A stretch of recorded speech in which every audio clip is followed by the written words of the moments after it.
Go back to Gnocchi Grad.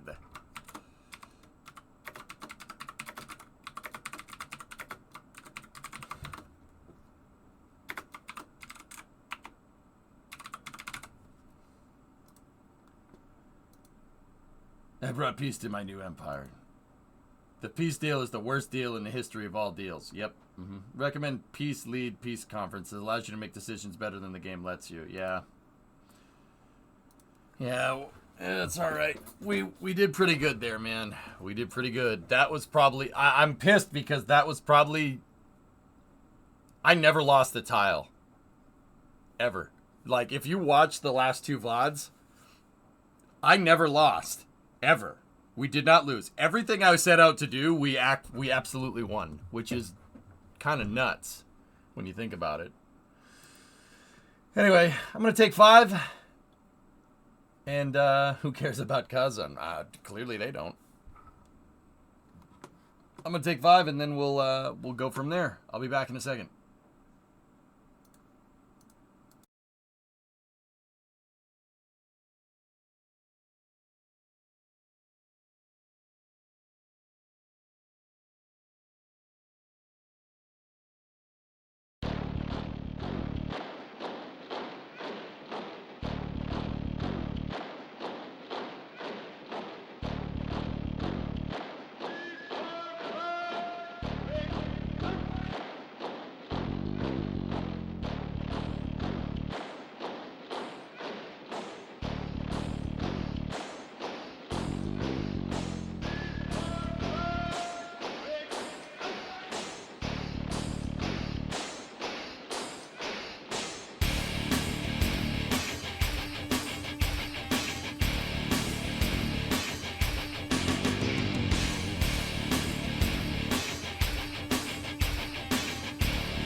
Hey, Evil Rays.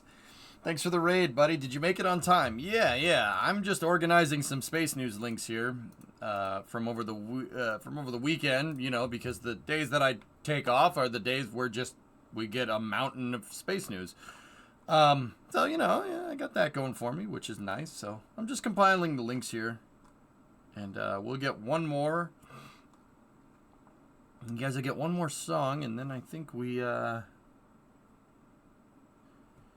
should be good to get going. There's a lot. You have a mountain too? Oh boy. I already have that first one. Oh, that one. The space news one. Interesting. That second one. And what's the third one? Is the third one the... Oh, yeah. Oh, yeah. Oh, yeah.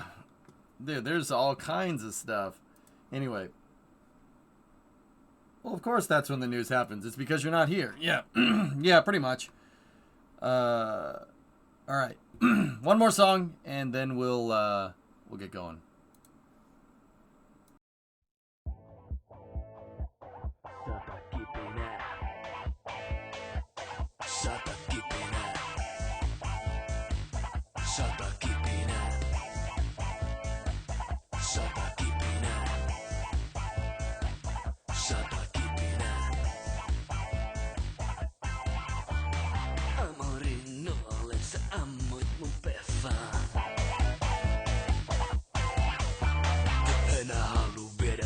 Pelkästään leffaan. Rakkauden haukat meille taivaalla kirkkuu. Mun päästä putoruit lanteet, seksiä tihkuu.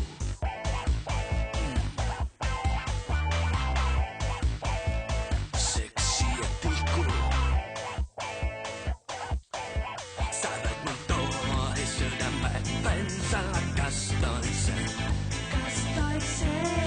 Sä likiroihahtaa tervas kantona tuhkats palaa. Kuin sata kipinää.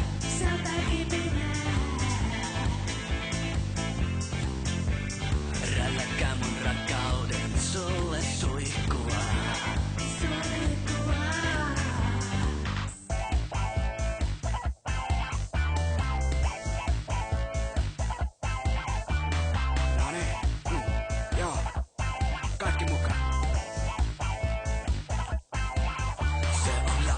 Jäbänä kun runtataan. Poika sinne pesään kasvamaan. Ja rakkauden maito kermaksi vatkataan. Vatkataan. Sä veit mun tuohi sydämen pensalla kastoisen. Sä likiroihahtaa tervas kantona tuhkats palaa. Kuin sata kipinää.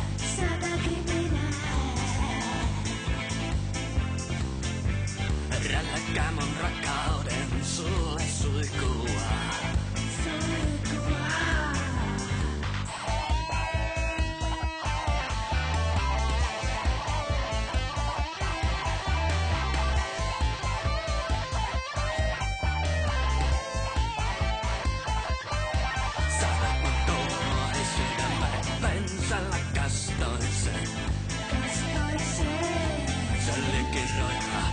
Tervas kantona tuhkats palaa. Kuin sata kipinää.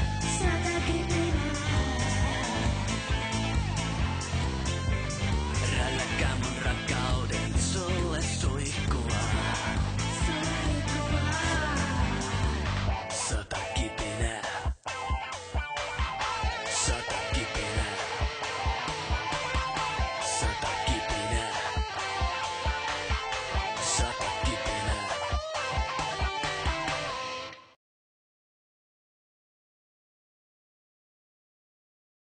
Okay, I'm not done. I just have to go use the restroom. I'll be right back. One more song. You get one more. All All right, enjoy, enjoy.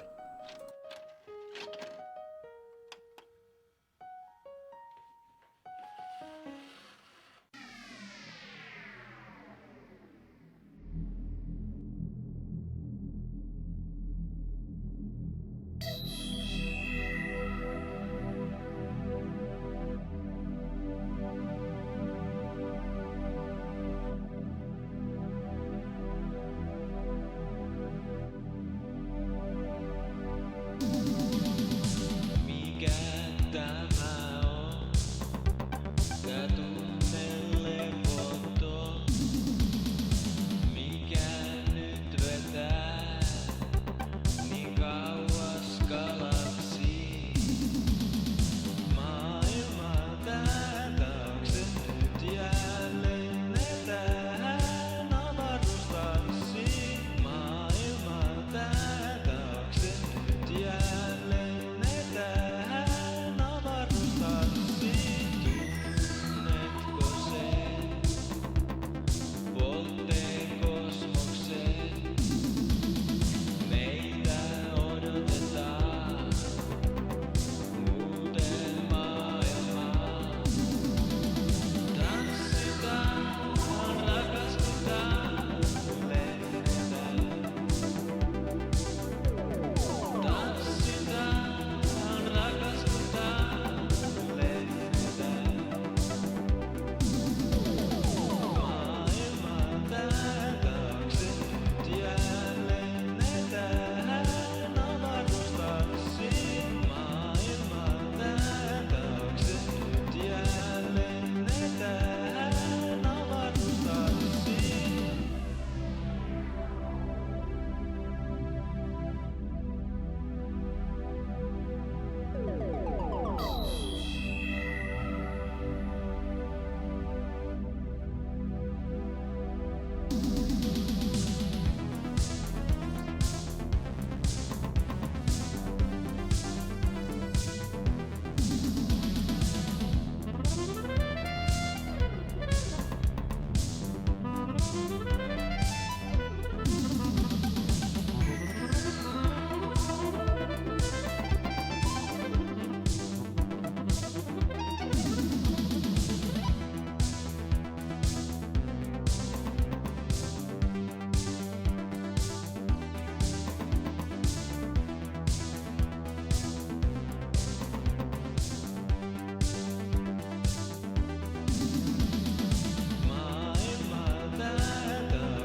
nyt jälleen tähän avaruustanssiin. Maailmalta taakse nyt jälleen tähän avaruustanssiin. Tanssitaan, rakastetaan jälleen tähän avaruustanssiin. Tanssitaan, rakastetaan jälleen tähän avaruustanssiin.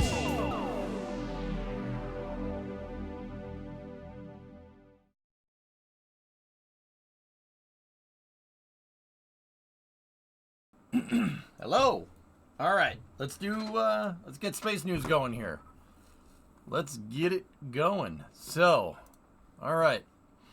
There was a lot of space news over the weekend, actually. There was a lot.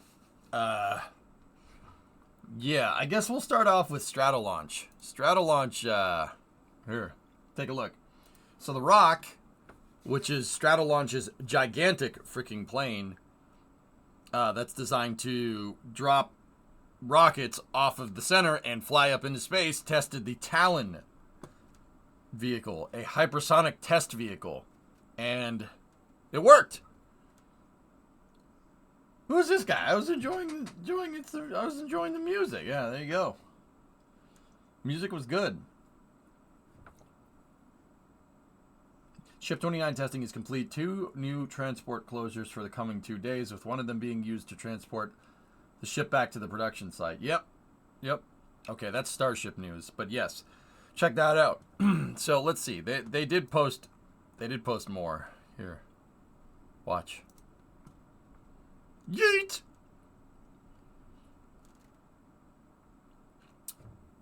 That's the Talon TA-1. It's a hypersonic test vehicle. You can tell it's about to go fast because, like, right now, there.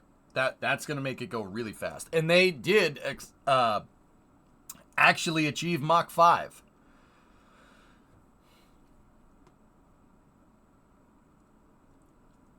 Stratolaunch isn't really space news, though. More aviation news.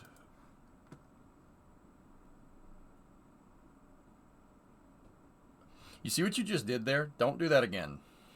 Don't do that again. Okay? Yeah, they did get to Mach 5. Yep. Yeah. Ursa Major and Stratolaunch launching the Talon. That thing broke. That went into hypersonic, man. Hypersonic missile. Well, not missile. Test vehicle.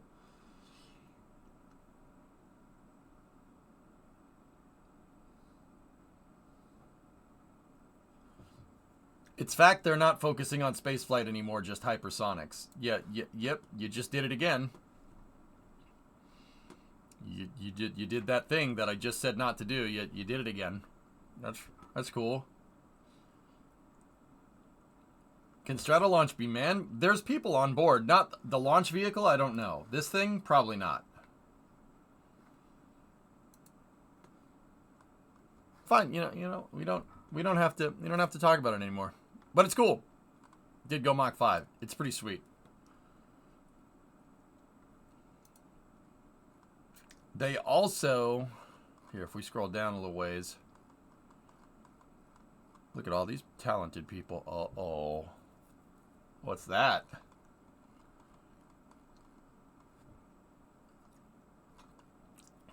Oh, yeah. So Stratolaunch, I don't know if you guys knew this, just on a side note.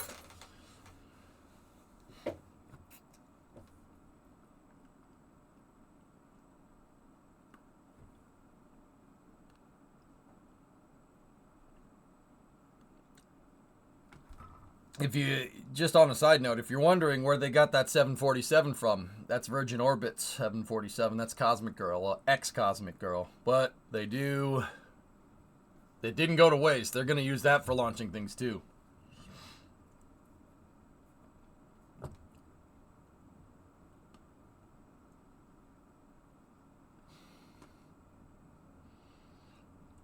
Also, there's the business end of something over there. Looks like an F-18. That 747 will look really good with a Talon under its wing. Yeah, it's pretty cool. Pretty awesome. All right, cool. So, also over the weekend, SpaceX had 2 Starlink launches. Let's see what they were. It was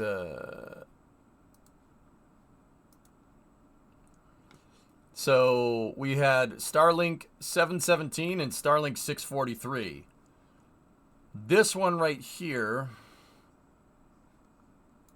is Booster 1063, landing out on the drone ship, Of Course I Still Love You. This was a launch that went out of Vandenberg early this morning. Check it out. It did land, 17th flight. Stage 1 landing bird. Landing with deploy. Oh, yeah.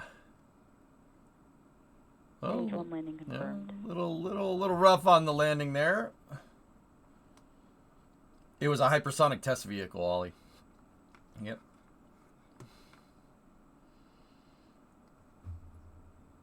So, and then right before that, there was Starlink 643, which is right here.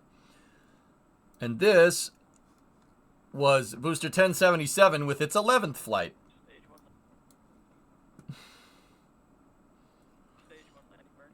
These launches were within 3 hours of each other from 2 different launch sites, albeit, but still really cool. Looks like there's a little bit of headwind there. Stage 1 landing like deploy. SpaceX just landing rockets. It's no big deal. It's fine. Did you see the fairing turnaround record? I heard about it. I didn't have the link set up here, but let's see.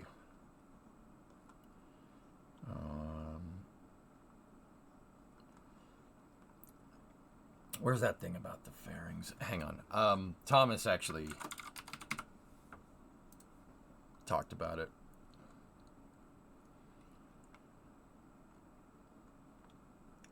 Yeah, here it is. So the fairings, those fairings on, this was, that was 717 if I'm thinking about that right.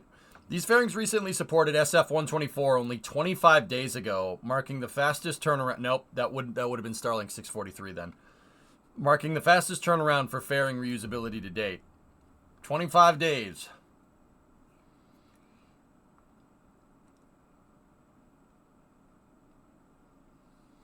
Wow. That's a heck of a turnaround. I mean, SpaceX is really ramping it up. It is amazing to see. If you're like, this is, it is pretty damn impressive. Now, in terms of if we're going to see a Starship launch, the Starship launch is still tentatively, we have to wait for the FAA. We need an FAA launch license. I said that it would come out today, but well, I got about 10 minutes until that theory goes out the window. It is scheduled for 7:30. And guys, I am, so for that, you know, might as well discuss that now. I am doing the cast with NASA Spaceflight, but I will simulcast here. Yeah, so you'll be able to see it here, but I'll be back and forth between NSF and my stream. I can, because we've been testing this with NSF Live, I can just go back and forth. So I'll be hosting the NSF cast, I'll rotate out, and then I'll go back over to hosting our cast, then I'll go back and forth, the back and forth, the back and forth. There's some pretty good guests lined up for the NSF cast for Starship coverage, so yep. So, yeah, I will be popping back and forth, but the coverage here, this stream, and the coverage will be starting at 11 p.m. on Wednesday. So,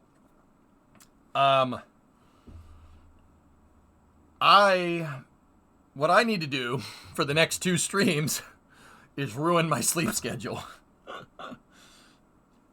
I can't wait till I get to go to NSF. Don't you say that. Don't you dare say that. Stay here. Stay as long as you can. For the love of God. Cherish it. You gotta cherish it. You do. All right.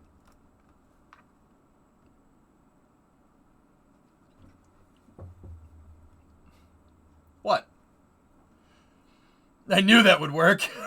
Gotta cherish it. You do. I think I broke something. Just, is it okay? Are you all right? All right, cool. There was 2 Starlinks yesterday, Pins. Yeah.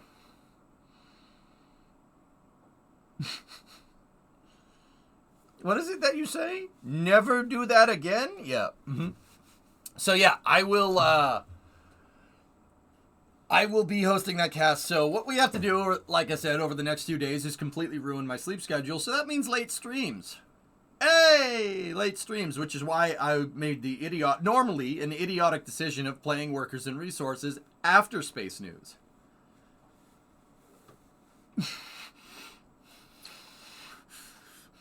This is going to end great. Are you going to cover Splashdown tomorrow? I don't know, but that will be a good segue into the next bit of news.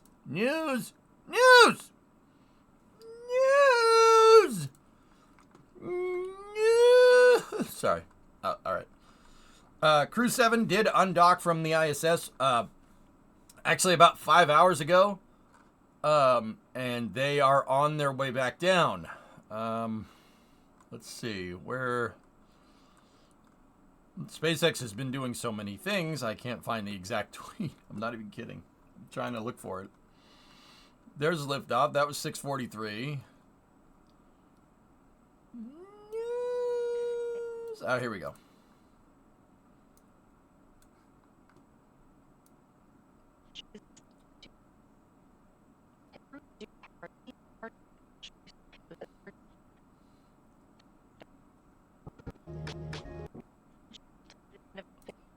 I guess not.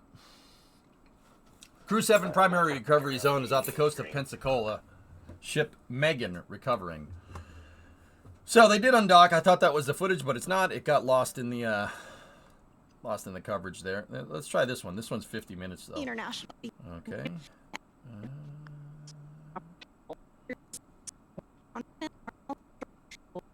But yeah, yeah.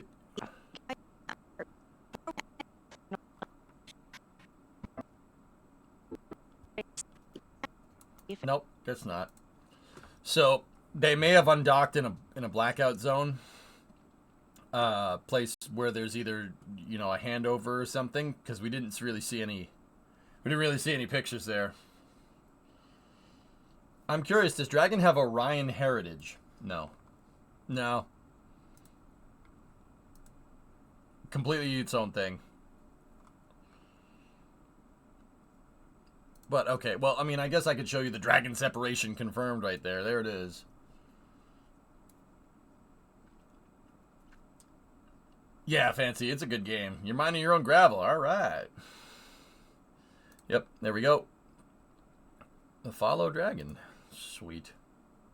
Boop.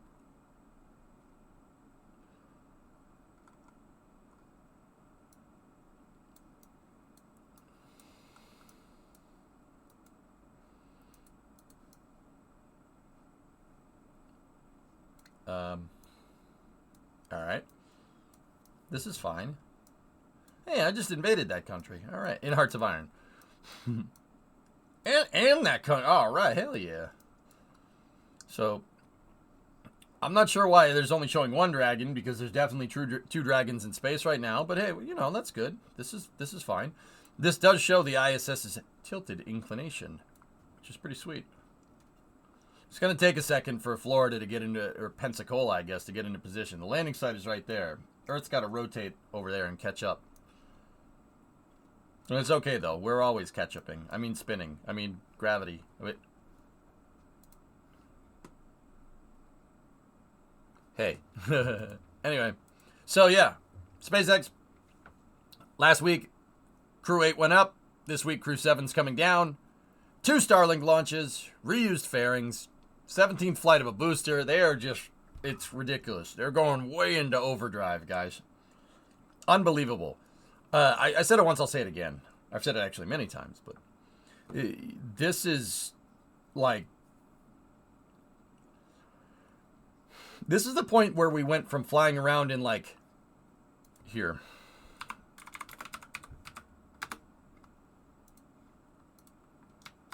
If we're going to liken it to aviation, right? This is the point where we went from flying around in stuff like this, which is nice, I guess, to flying around in stuff like that. Like this is really where it's going to go off here. We're in crazy uncharted territory. I mean, this is what Falcon 9 is doing is basically what the space shuttle was supposed to be doing. Nice picture of the bay right there. That first one's pretty cool, though. No, yeah, no doubt. So when will we be getting to... you know what? That's 2. That's 2 from you today. First is that stupid ad time where you beat me by 1 on the dice roll. And the second one was just now. Your stock is tanking. Mr. Hell Hydra. Your stock is tanking. Okay, not good. So... A little bit more Starship news here. This was just this morning. This is coming from the, Starbase live cameras. If you look, this is Ship 29 out on the test stand. Not even the Starship that's set to launch on Thursday. This is the next one. Doing a spin prime test, which is basically where they spin up all the turbo, the pre-burners, I should say, on Raptor to make sure all the plumbing is working. It's basically doing everything but firing the rocket engine. How's Pan Am doing nowadays?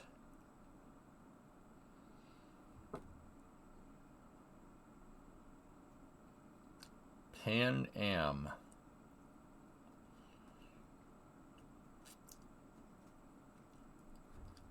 Stock isn't taking as much as Astra's. I mean, they're a private company. Their stock can't tank anymore. That sucks. I know people that work there, dude. I don't know. I don't know what that means when it comes to them. We'll see though. We'll see. What about TWA?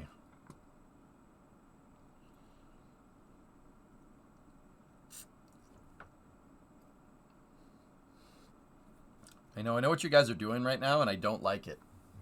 So why don't you just all shut your trap before I put my foot in it? That's a quote from Happy. It's from Happy Gilmore. Don't be mad. Don't be mad. Okay. See, I know what you're doing right now, and I don't like it. So yeah, a Starship launch is set tentatively once again for the Thursday. For the Thursday, 14th. Yep. The price is wrong, Bobby. R-O-K. Oh, the C is silent. Get in your Plymouth and go home. Why don't you make like a tree and get out of here? All right, so yeah, and then ahead of the schedule, a little bit more Starship news here. This is coming from Sean over at NASA Spaceflight. They did a deluge test Saturday. Or was it Saturday? No, it was yesterday. I don't know, man. Those 2 days flew by. 3 days? Well, that's 2 days after the day after tomorrow. What? So yeah, every sign is pointing to. So here's the thing. Okay, do we have the launch license from the FAA for IFT3? No, we do not. But all signs are pointing to a test this week. One of the only things that we don't have is the FAA launch license. So, just in case you're wondering, SpaceX needs to get launch license approval from the Federal Aviation Administration, because they're overseeing the entire operation. The reason why is because the FAA is trying to work spaceflight into basically routine air operations. That's why. One of the last things, the mishap investigation for Starship was closed last week. The mishap investigation from IFT2 when it exploded. What exploded? All of it exploded. Just not at the same time. Anyway, so all the testing is here to support at least a net date of the 14th, no earlier than. So I've always said, like, SpaceX wouldn't go and test the deluge system. They wouldn't go and put the flight termination system on ship 28. They wouldn't do stuff like that unless they were gearing up for a launch. So now, well, we don't have the FAA launch license. We have pretty much everything else. So I would say all sides are pointing at like Thursday or Friday. So I'm not sure if it's going to be Thursday. It really depends. If we get an FAA launch license sometime soon, I thought it was going to be today, but it's definitely not. If we get one sometime soon, we should see this go this week. You know, that would be really cool. That would be a thing. That would be a thing that I would appreciate. I don't know about you guys. And actually, Sean has I was about to say an animation. Sean has a video of the deluge.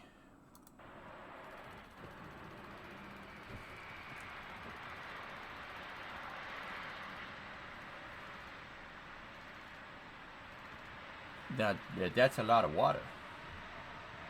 Gatorade not only quenches your rocket better, it looks better too, idiot. No, you're using the wrong water.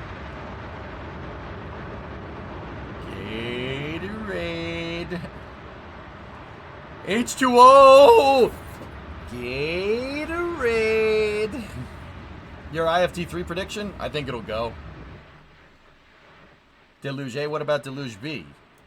I don't know, man. Don't change the subject. Damn. I got Gamecast. Shut up, man. I can't afford it. Jeez. So this is basically the pad protection system to make sure that the pad doesn't get cratered like it did on the IFT-1 mission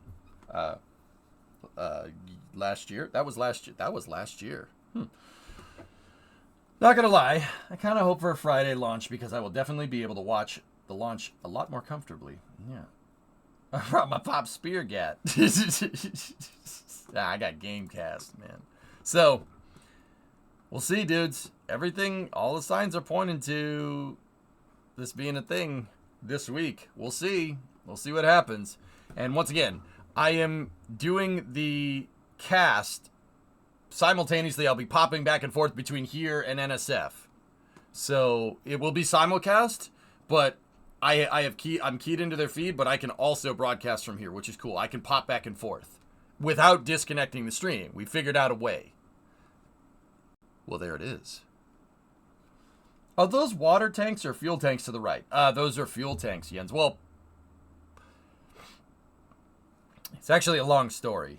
They are water tanks, but they're not water tanks, but they are water tanks. But they were fuel tanks, but now they're not fuel tanks, but they were at one point.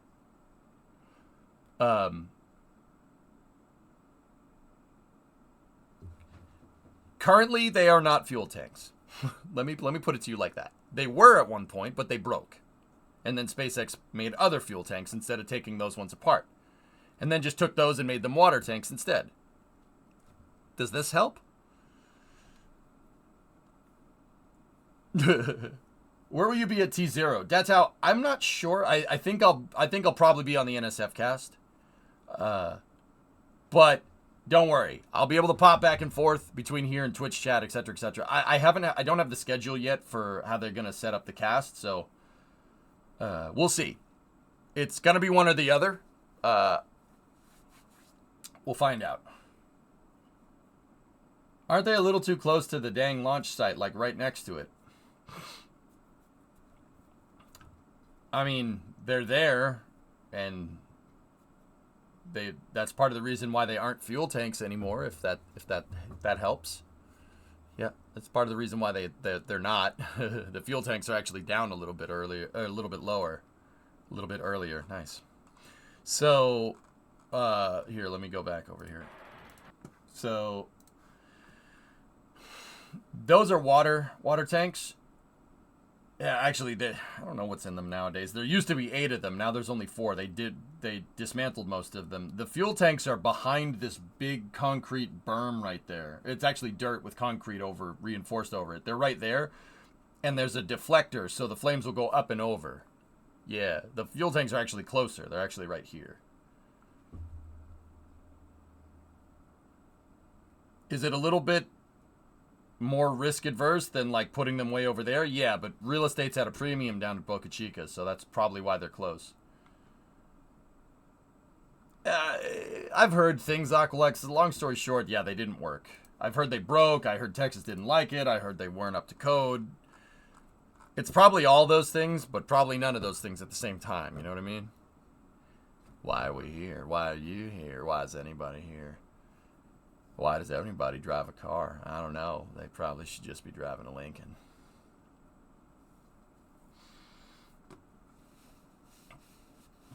Anyway.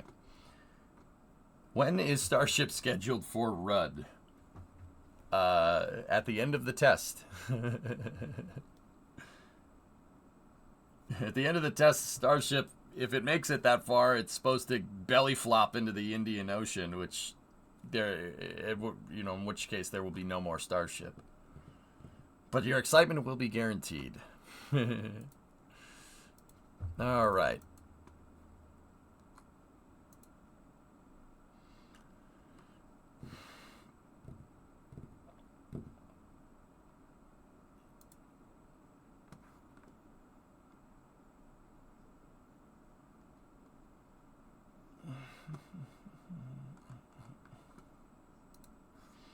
You must be getting tired of answering the same question for the nth time.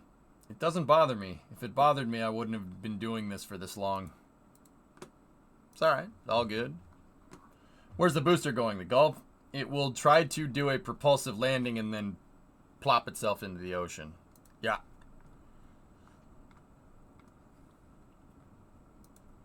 Is there any chance that Super Heavy survives if it makes a successful water landing? I don't know, Dino.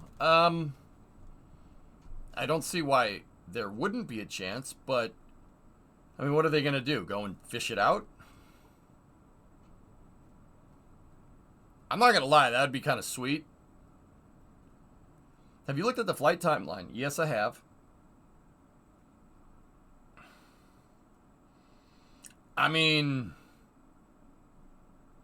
you need one heck of a ship to tow that thing in. I don't think a tugboat's gonna do it, but you know, we'll see. We'll see. There have been times where they've gone, where Falcon 9s have taken a plunge into the ocean and they still went and got them back. Like Booster 1050 on the CRS-16 mission. GovSat-1, the GovSat-1 Falcon 9 first stage landed intact. SpaceX was like, yeah, we're going to dispose of this thing. And, you know, we'll have it do a propulsive landing for some data and then it'll fall over in the Pacific Ocean. Or in the Atlantic Ocean. And it fell over in the Atlantic Ocean and survived. Yeah, the thing landed, kind of hovered above the water for a second. Well, not hovered above, kind of did the landing and then took the plunge and then just ended up being okay. Yeah, interestingly enough. Tugs move aircraft carriers. Move booster, no problem. Why use more words when few do trick? Yeah, so, I mean, Falcon 9, I don't know if Super Heavy even floats. Maybe? If they don't rupture a tank, maybe. I don't know. I don't really think they would do that, but once again, they've said they're going to dispose boosters in the past and then haven't, you know? Here.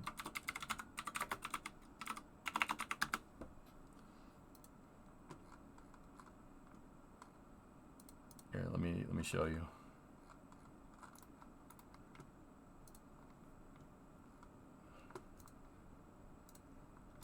Yeah, here, take a look at that. That's Tom Cross from Teslarati right there. Took that a long time ago. This was a good minute ago, but still, look at that. One of the grid fins got stuck.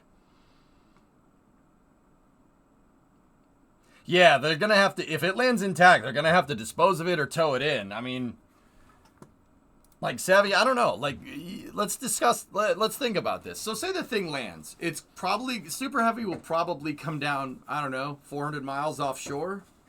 It's out in the middle of the Gulf.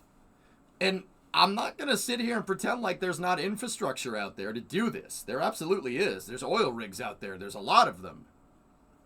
Right? So, it's not like you can't get a sub or a rig tender out there.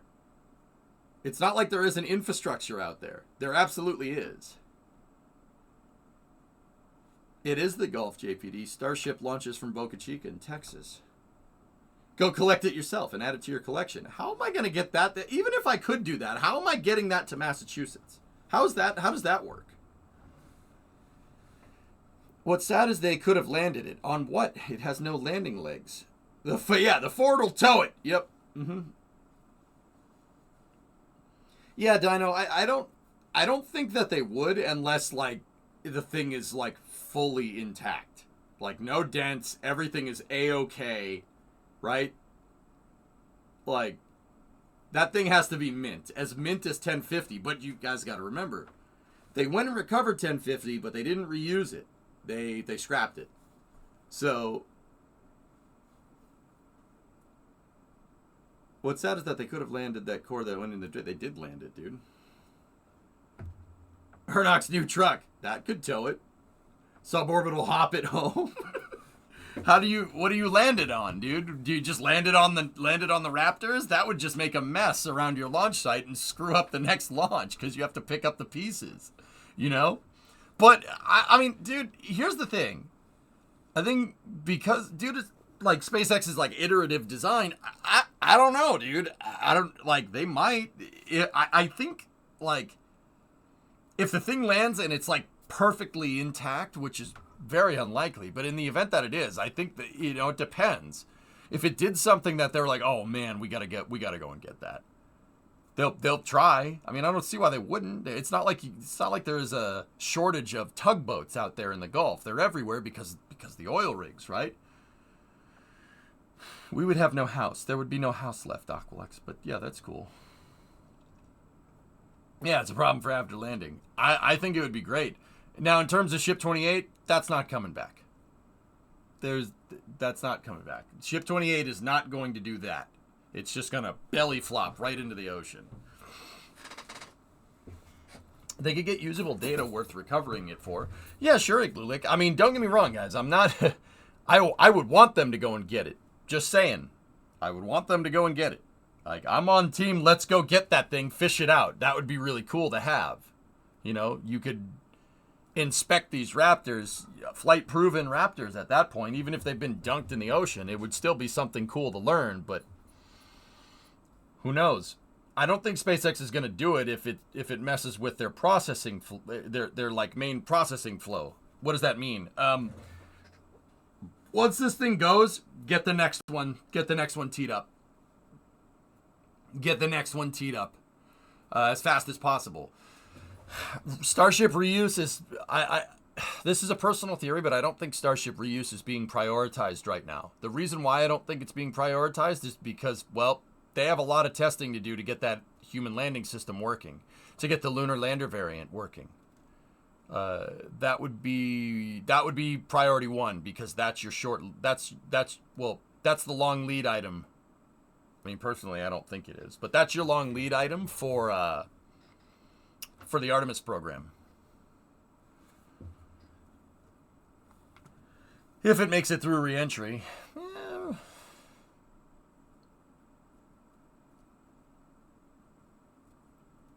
I think it'll make it. Yeah. I mean, the tiles are getting there. It kind of depends if they pop off during launch, you know?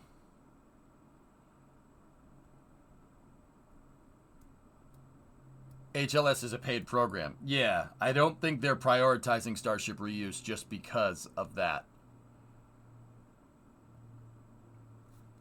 I mean, yeah, that's the primary reason why I don't think they're going to recover it.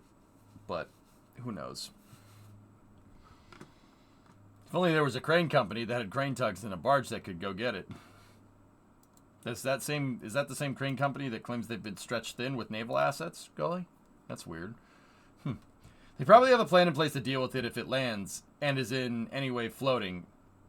If it is truly floating and not sinking, the tech someone could pick off of it is too great to leave there. The plan is probably to force sink it. That would be my guess. Yep. Did you watch the Bill Nelson conference today? No, I think watching circuses are unethical. So why the big change in trajectory for Ship 28? It's not that big of a change, dude. Probably because it's less risk flying over populated areas doing that, if I had to guess. Yeah, you know, circuses are unethical. We don't want that. But I do have some notes about it from Spaceflight Now here.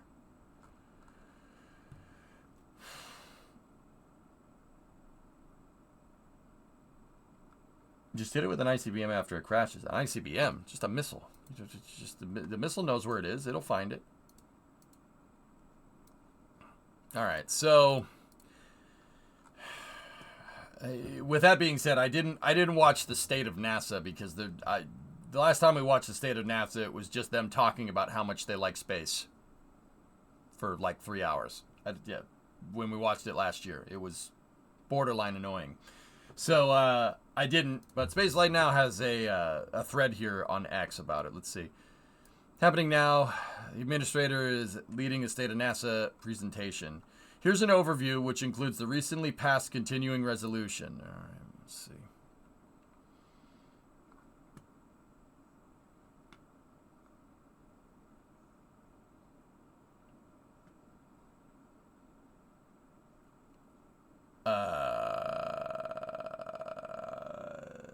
Not good. Not great. Not great, not great, and not great. It's stayed the same over the last 3 years. Well, inflation, not good. That's not ideal. Keep in mind, this is just a budget request.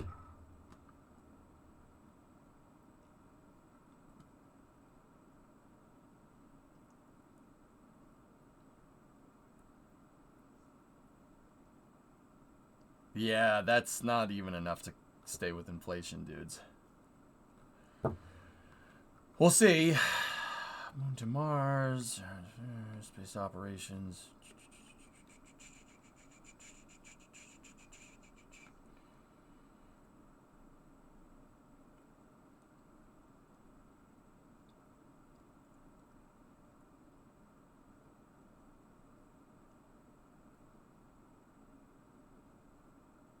Oh.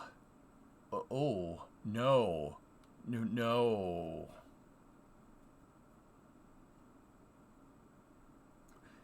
Planetary Science gets the shaft by $500 million. All right. That's yeah. All right. Sure. No. Moon to Mars, $500 million deep. Oh. I don't want to look at this anymore. I don't want to look at that anymore. Let's hope they don't approve that. That's not great, Bob. That's not great, Bob. Not great. That's not good. Uh-oh.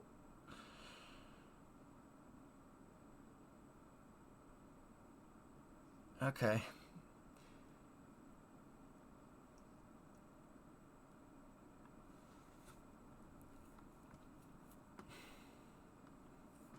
Ugh. Ugh. From the same PowerPoint. This content is no longer available. It won't let me. It won't click it.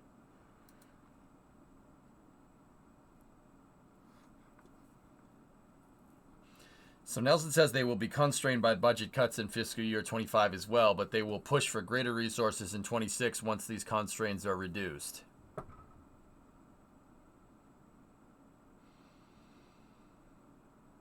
Hey, Cats. Hello, Cat's girlfriend. How are you?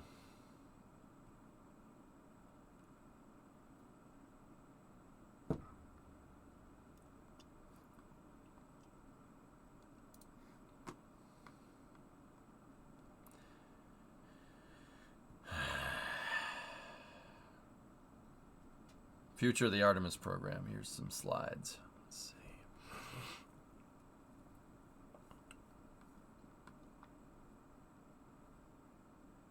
She says Meowdy too. How you doing? That was the slide you were trying to link.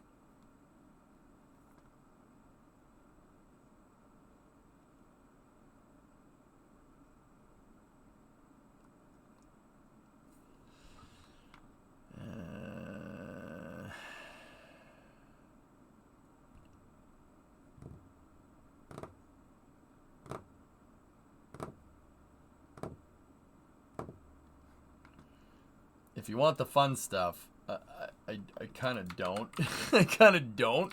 All right, let's see what else we got here.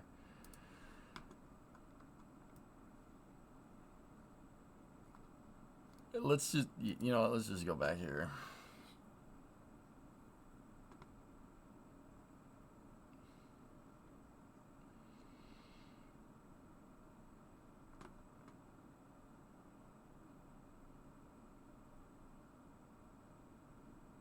Discovery, go at There you throttle. go. P-51, the Cadillac of the sky. What? Oh, 51 months. Thanks, man. Yeah, this is pretty much echoes their words from that press conference that they had that really pissed me off. Yeah. This is...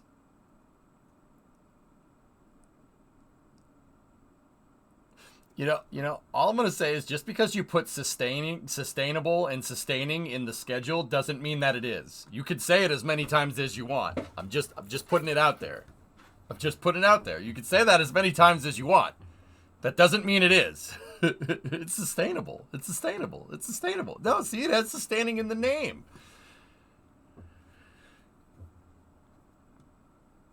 What? Why no SLS mission in 2027? Great question.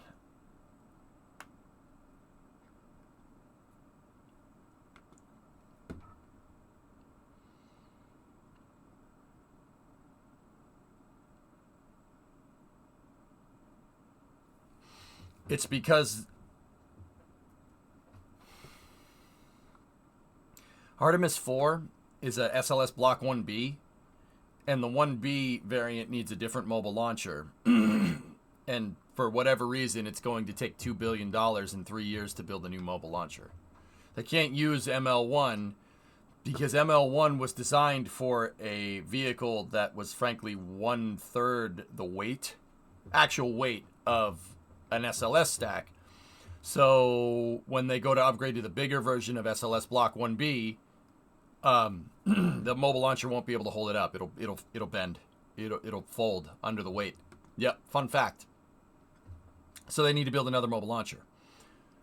I'd like to remind everybody that ML1 was built in 2007.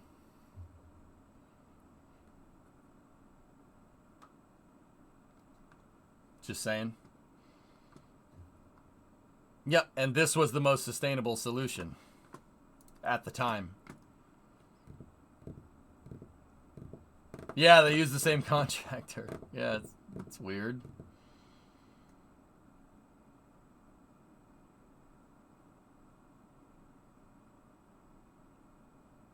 What's your opinion on Artemis 1? Great mission. Artemis 1 was a great mission. We should have launched Artemis 2 by now. Probably without people.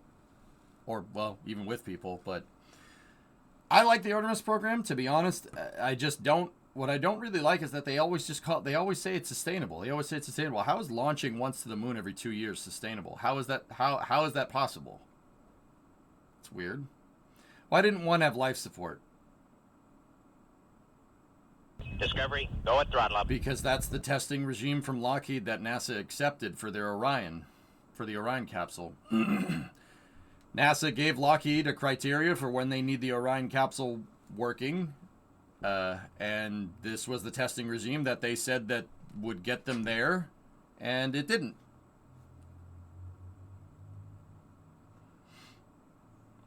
Come for the space stuff, stay for the... Oh! Thank you. Yep.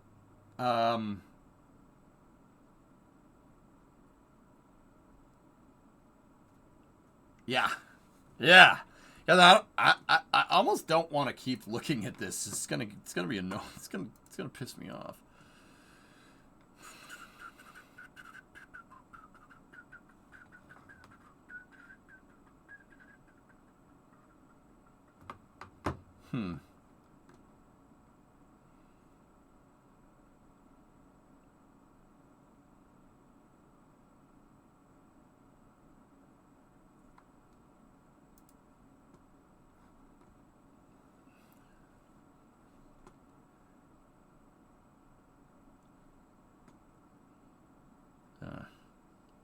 The other highlight is that Mars sample return is so costly that it's expected to take up $900 million from the $2.2 billion planetary science budget.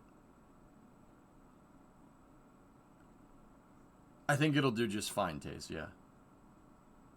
But yeah, it'll be all right. It's a ballsy mission, though. You know, you got to risk it. $900 million for a sample return mission, huh?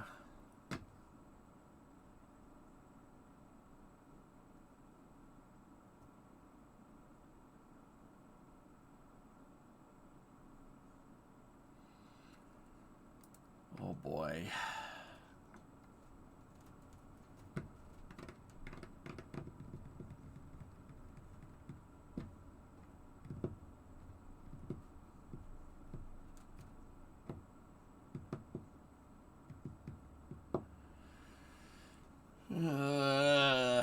Yeah, guys, I really don't think there's a way to sugarcoat it. This is pretty bad news. I hate being like this. I don't like reporting space news like this, but this doesn't look very good. The planetary budget is getting sacked. Artemis funding is staying the same, but inflation is up. It's up ridiculous since the pandemic, and the funding basically hasn't changed since before the pandemic. So that's basically getting defunded. This is not good. This isn't good. Yeah. I mean, I guess depending on how you compound inflation, right? Like,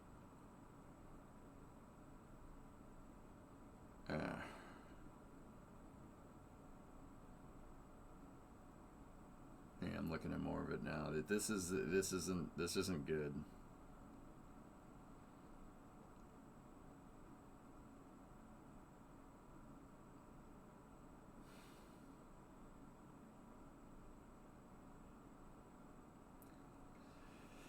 Oh boy. Not ideal. Not great, Bob. Not great.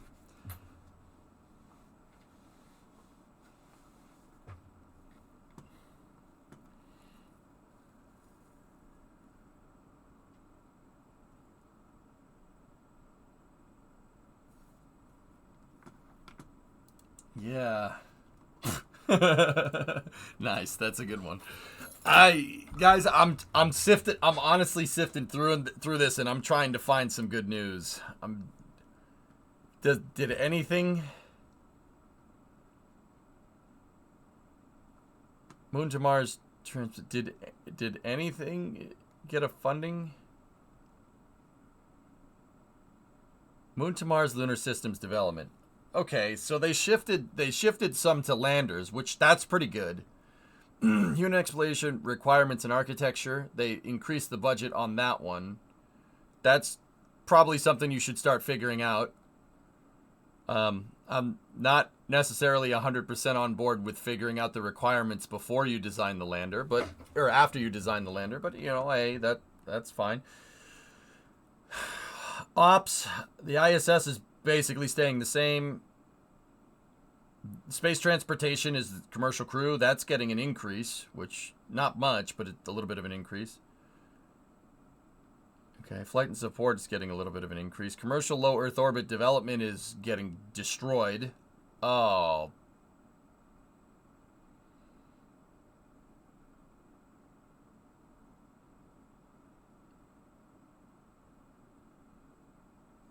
That's bad. That's this is not a good request at all. Space technology is basically pushing. Now keep in mind, this is just a request. Whether it goes or not, I don't know. I don't like this request. This is not adequate. Discovery, go at throttle up. It's never going to be adequate unless all these numbers are doubled. You know what I mean? Sarcasm. But you got to think about like the life cycle of each one of these things. So programs are basically funded on a bell curve, right? So when you first start a program, you don't need bajillions of dollars, right? You got to figure out what you're going to do, and then slowly ramp the program up. And then at the peak of the program, it should be where your main mission is, or your first operational mission is, and then it should ramp down over time. And then all you're doing there is just compounding operations from all your programs. So moving budgets around is not necessarily a bad thing. It's not necessarily a bad thing. It's losing budget, which is bad. So like, here's the thing. Moving here from Moon to Mars transportation. So taking funding away from SLS and moving it to lunar lander development, not a bad thing. That's not bad. That's okay. The money stays. Overall, well, I wouldn't say it's an increase with inflation, but it is something. It's not as much of a cut as it could be. That's okay. These numbers, as long as the numbers stay kind of concurrent here, it's not the worst. But here's the problem. The problem here is that the budget is basically, the request is basically the exact same as it was for 2023 and for the 2024 continuing resolution. Once again, there's inflation like crazy. We've had from the pandemic. That's not, once again, depending on how you compound it, that's like that could be a 7 to 8% decrease in funding because the dollar isn't worth as much as it is anymore because of inflation. Money printer go.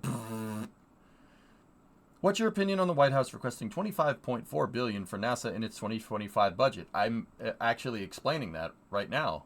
Like that. You were here. I answered your questions regarding this. We're explaining it right now.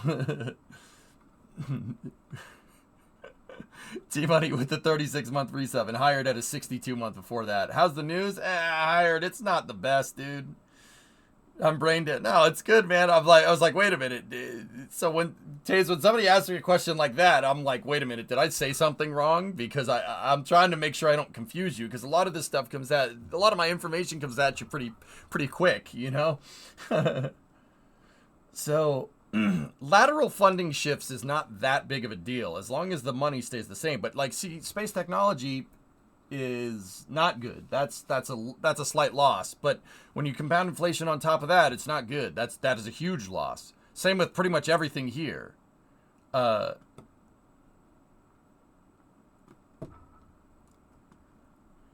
You're processing everything. Process away, my friend. So aeronautics got a slight increase for the X-59, which is cool.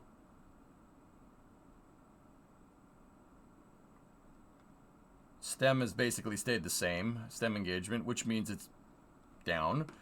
Any number that's staying the same here is a decrease, because if it's not an increase to combat inflation, we're screwed. Like, it's not good. That's a decrease in funding.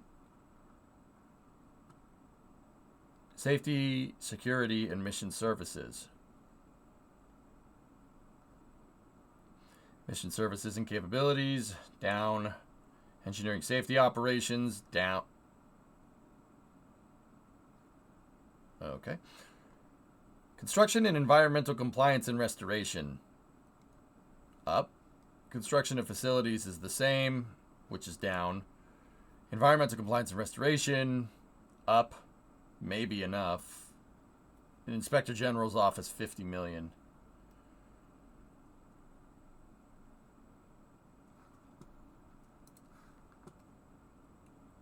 Yeah, I don't like this. That's a terrible request.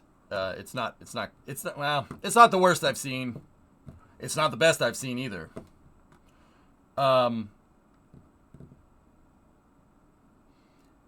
So that's the budget request coming from the executive, federal executive. So that's coming from the White House. That's what the White House is asking the House and the Senate to fund and pass into law. I don't think this is going to go. Not because of, this guy hates this guy, or these people hate the executive, or these people hate the legislature. It has nothing to do with that. I don't think, just on a funding standpoint, this is going to go. There's too much defunding in it. Believe it or not, there's too much hacked off the top. Not great.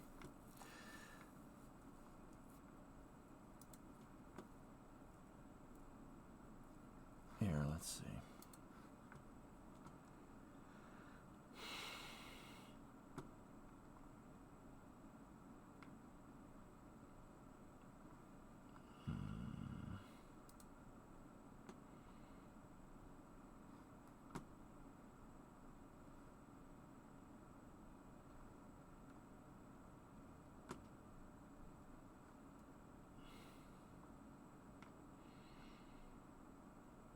Ugh. Dude.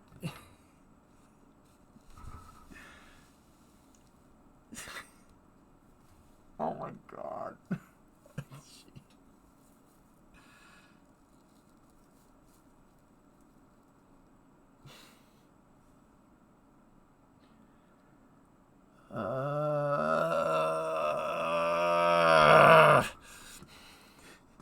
Given that the Mars Sample Return mission is a major part of NASA's planetary science budget, the budget enables NASA's internal assessment of mission architecture options to be completed to address the mission cost overruns before providing the final details for the $2.7 billion planetary science budget. They are doing an internal assessment. Dude. They are doing an internal assessment to address mission cost overruns before providing the final details for how they're going to fund it. Mission cost overruns on a mission that hasn't even started yet.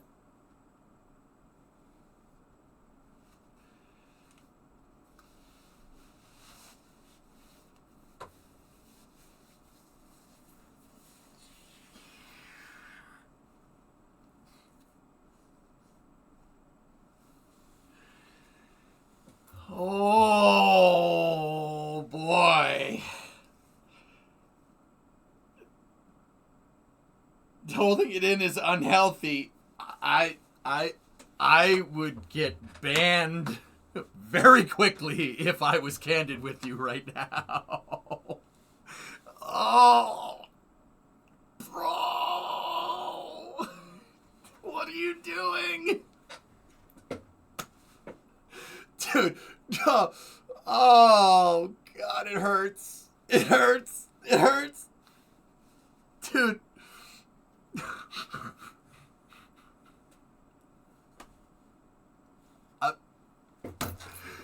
I didn't realize my patience would be tested this much today, but here we are. Your bald spot's getting bigger. Yeah, it's probably from all the smoke coming off my head right now, dude. Oh, man. Oh, man. Yeah, see, it's like gone up in here and stuff. It's probably because my head's about to explode from all the dumb. Oh, okay.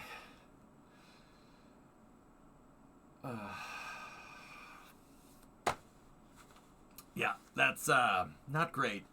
Not good. See last for the reason for the commercial low Earth orbit decrease. Okay. More good news, I presume. More good news. I don't see your last at all. Start a new channel on YouTube. EJ's Rule 8 rants. Yeah, I don't think that's a good idea, man. I don't think that's a good idea. I would just piss everybody off. Yeah. Oh.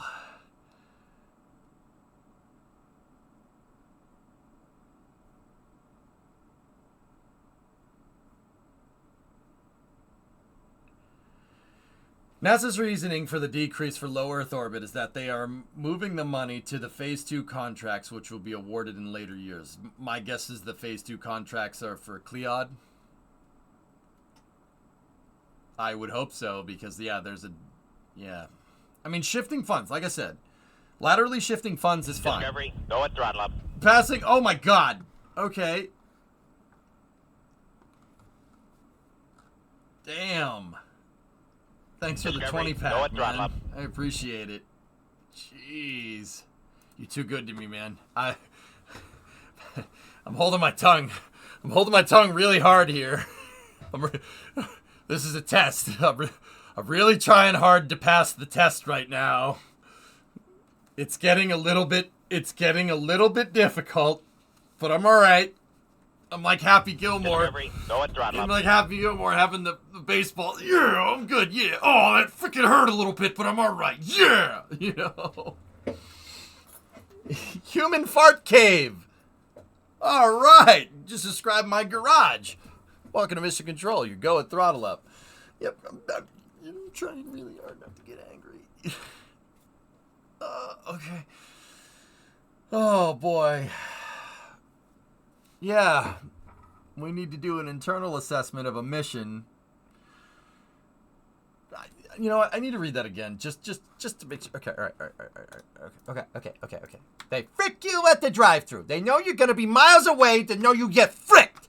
All right. Anyway, given that the Mars sample return mission is a major part of NASA's planetary science budget, the budget enables NASA's internal assessment of mission architecture options to be completed to address mission cost overruns before providing the final details for the $2.7 billion planetary science budget.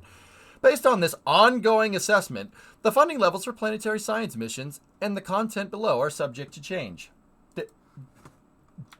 All right. Let me explain why I'm getting so hot-headed right now that my hair is falling out. All right? The Mars Sample Return Mission is a mission to go and pick up samples that were left from the Perseverance rover and the Curiosity rover. To go and pick those things up, put them onto a launch pad, and launch them and send them back. All right? That's going to involve a lander. That needs a lander with a rover that needs to go and grab these things, bring them back to the lander. The lander needs to be basically a launch pad, like a two-stage system. So you have your lander part and then you have your ascent part, right? They need to somehow get that sample return, put it in, send it back, shoot it back on a trans-Earth injection, basically back to Earth, right? This mission hasn't started yet. Not even started. It the Mars sample return mission they haven't even figured out what they're going to do yet. And somehow, they have cost overruns. None of what I just said, they kind of have like drawings of what they're going to do, but we're nowhere near even launching this mission. And somehow you're getting cost overruns.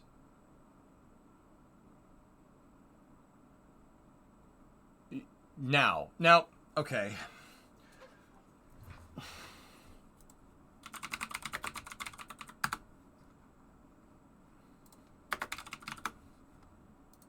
Give me one moment.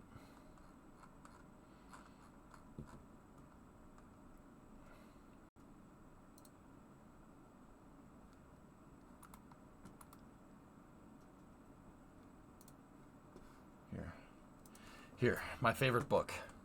All right, so let's scroll down in the systems engineering. This is basically how to run a space program, okay? NASA wrote it. It's the systems engineering handbook. This is systems engineering with a particular applied knowledge towards running space programs, okay? If we go a little ways down. Woosa! I'm all right. I swear. I'm all right. Thank you so much, though. I'm not all right. This is ridiculous. But here, let me explain it. All right. So. All right. So here's your phases for an operational mission. Okay. Thank you very much for the 154. I do appreciate it. I'm kind of deposed. He's been deposed right now. He's been deposed. All right. So where do you guys think Mars sample return is? Do you think we're final design and fabrication, preliminary design, technology completion, operations and sustainment? Where do you think we are? Before you guess, we're right here. We're at phase A. Yeah, we're not even at phase A. We're pre-phase A. It's like right here. They have not even approved a formulation for this. Like, not even close. We're over here. You're hitting budget. You're hitting cost overruns over here.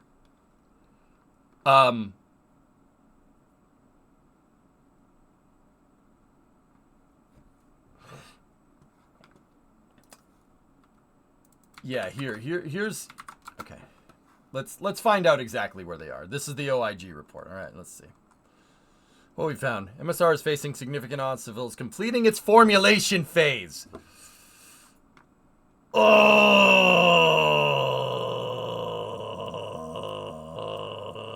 jeez.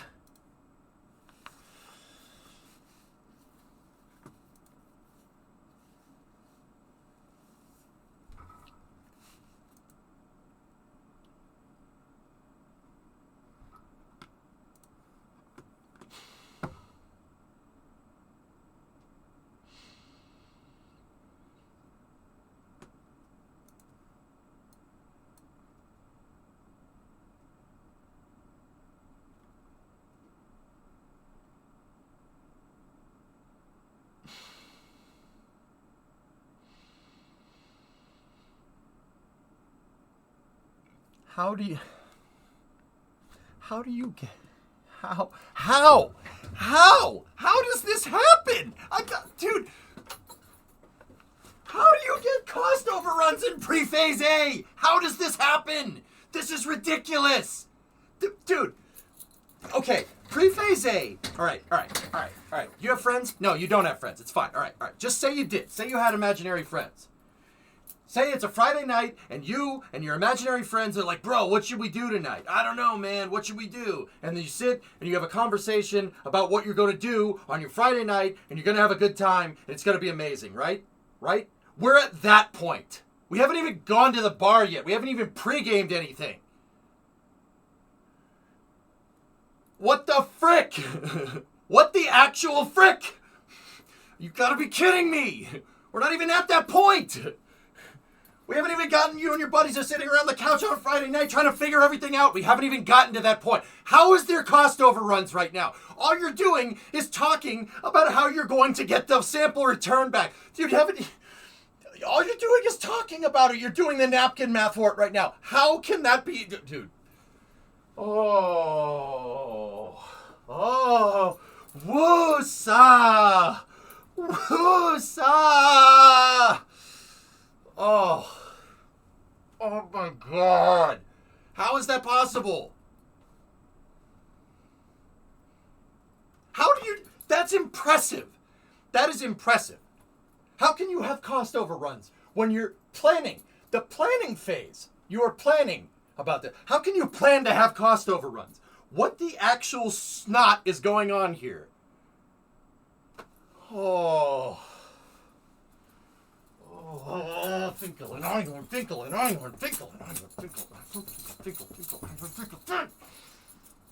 Oh. 25 cars and a boat. How did you wreck a boat? All right. Okay, I'm done. I'm only halfway kidding, to be honest with you. Seriously, though, from a straight systems engineering standpoint, hitting cost overruns in your pre-phase concept studies is extraordinarily bad. That shows two. I am out of breath from doing that. That's pathetic. I get it. Cool. This is a rant about spaceflight, all right? So, I mean, I'm already at that pathetic phase, okay? So just bear with me here. All right, so now for the nerds. Why is this bad? Okay, so that shows two things, okay? You're hitting cost overruns. So what is a cost overrun? Cost overruns happen when your budget projection does not indicate, or you basically did not understand what you're trying to do, okay? So say I want to buy a Ferrari, okay? I want to buy a Ferrari. I have $20,000.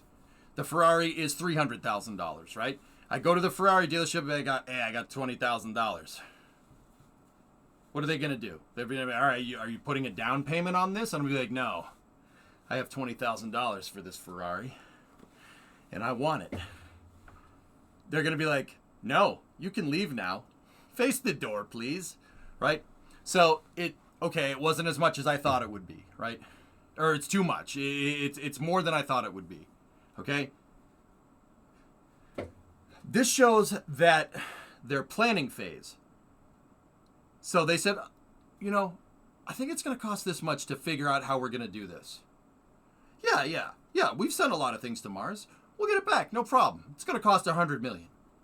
And then they exhausted that budget and they still haven't figured out a way to get the thing all the way back.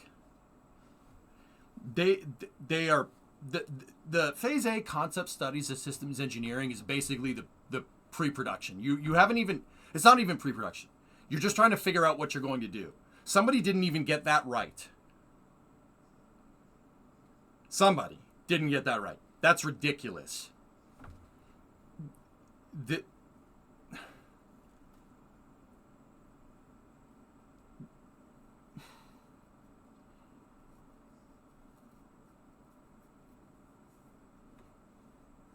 I know you're upset, but please read the next couple of sentences from the report. They were 7 months late just in the formulation stage. Phil, I mean, Raiden, we can go and read the rest of the thing, and that might make it seem like it's better. It's not better, dude. It's not. I'll read the next sentences. That's not, dude, you're just, this is like the equivalent, like, it's like planning a mission in Kerbal or something, dude. Like, this is the easy part. You're hitting cost overruns right now is not good. That's not good. Not good. That does not bode well for the program. All right, let's see. Read the next sentence. As if this is going to make this better. It's not. Spoiler alert. Establishing a stable design with realistic costs and schedule estimates. See, here's another thing, Raiden. Right there. Realistic cost. What the hell is realistic cost? How do you know? Oh, yeah, let's compare it. Let's compare this realistic cost to other things that we've brought back from Mars.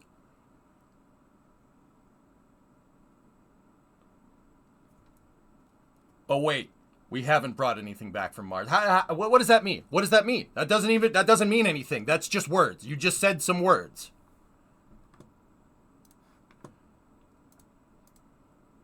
In a timely and effective manner. I agree with that part.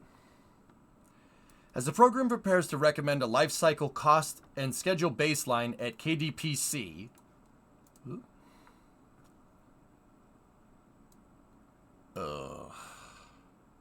Okay.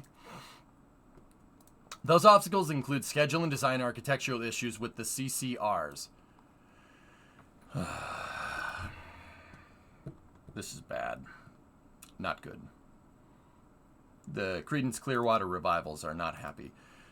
The CCR's preliminary design review, which demonstrates the design is complete and meets all system requirements, was scheduled for October 22, but was not completed until December of 2023. To simplify the CCR's design, changes were made to its sample container sterilization system.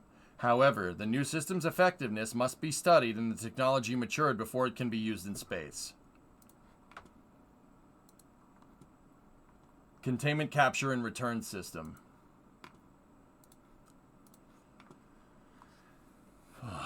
So, I talked about two things being wrong here. One, somebody bit off, eyes are bigger than your stomach. You thought it was going to cost this much and it's not going to cost this much. The second part of that is that it wasn't funded correctly. This also screams of it not being funded right. It's one or the other. Or it could be both. I mean, could be. It's possible. So somebody could have said, yeah, I think I can do that for $100 million. Went and looked at the actual requirements. Oh, crap. They paid me $100 million, and I think it's going to cost $1 billion. And now you have cost overruns. My whole argument with all this, with this stuff in general, is that if you're going to go and do something you've never done before, how can you accurately predict how much it's going to cost? That's ridiculous. That's really stupid, actually. I'm no economist, but I never thought that was a good way to do things. It's really not. We didn't go to the Apollo program with a budgetary expectation. In fact, the numbers for unit cost of the Apollo program and price per mission was compounded after the fact. After the fact. Because if we had done it like this, we would not have gotten to the moon by 1970. Or 1969, technically. But you get the idea.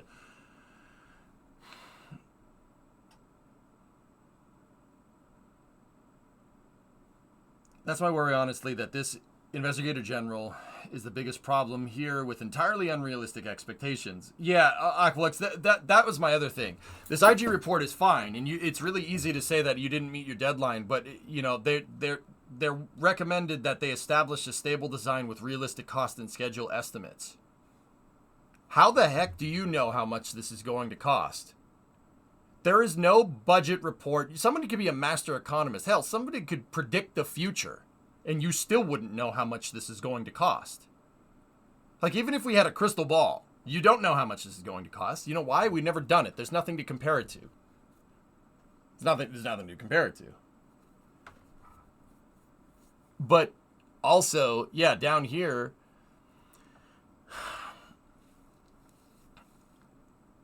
the CCR's preliminary design review, scheduled for October 2022, didn't get until December 2023. Simplify the CCR's design. Changes were made to the sample container size. So, okay. This is another big red flag in systems engineering, dudes. Okay, so check this out. And once again, this is not my opinion on this. This is NASA's opinion on this. They wrote a book on how to run a space program correctly. It's right here. Anybody can look at it. It's called NASA's Systems Engineering Handbook. It's really funny to me when NASA doesn't follow their own rules for one reason or the other. Let me get down to... Where are you? Where are you?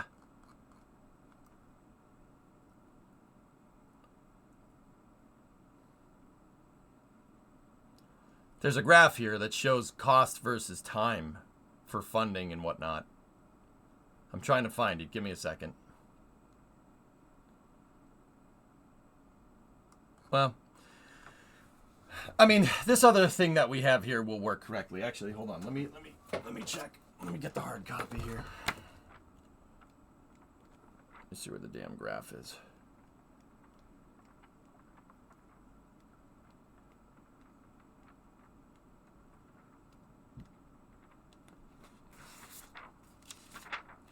looking for it. Give me a second. There's a graph in here that shows what I'm trying to talk about really, really well.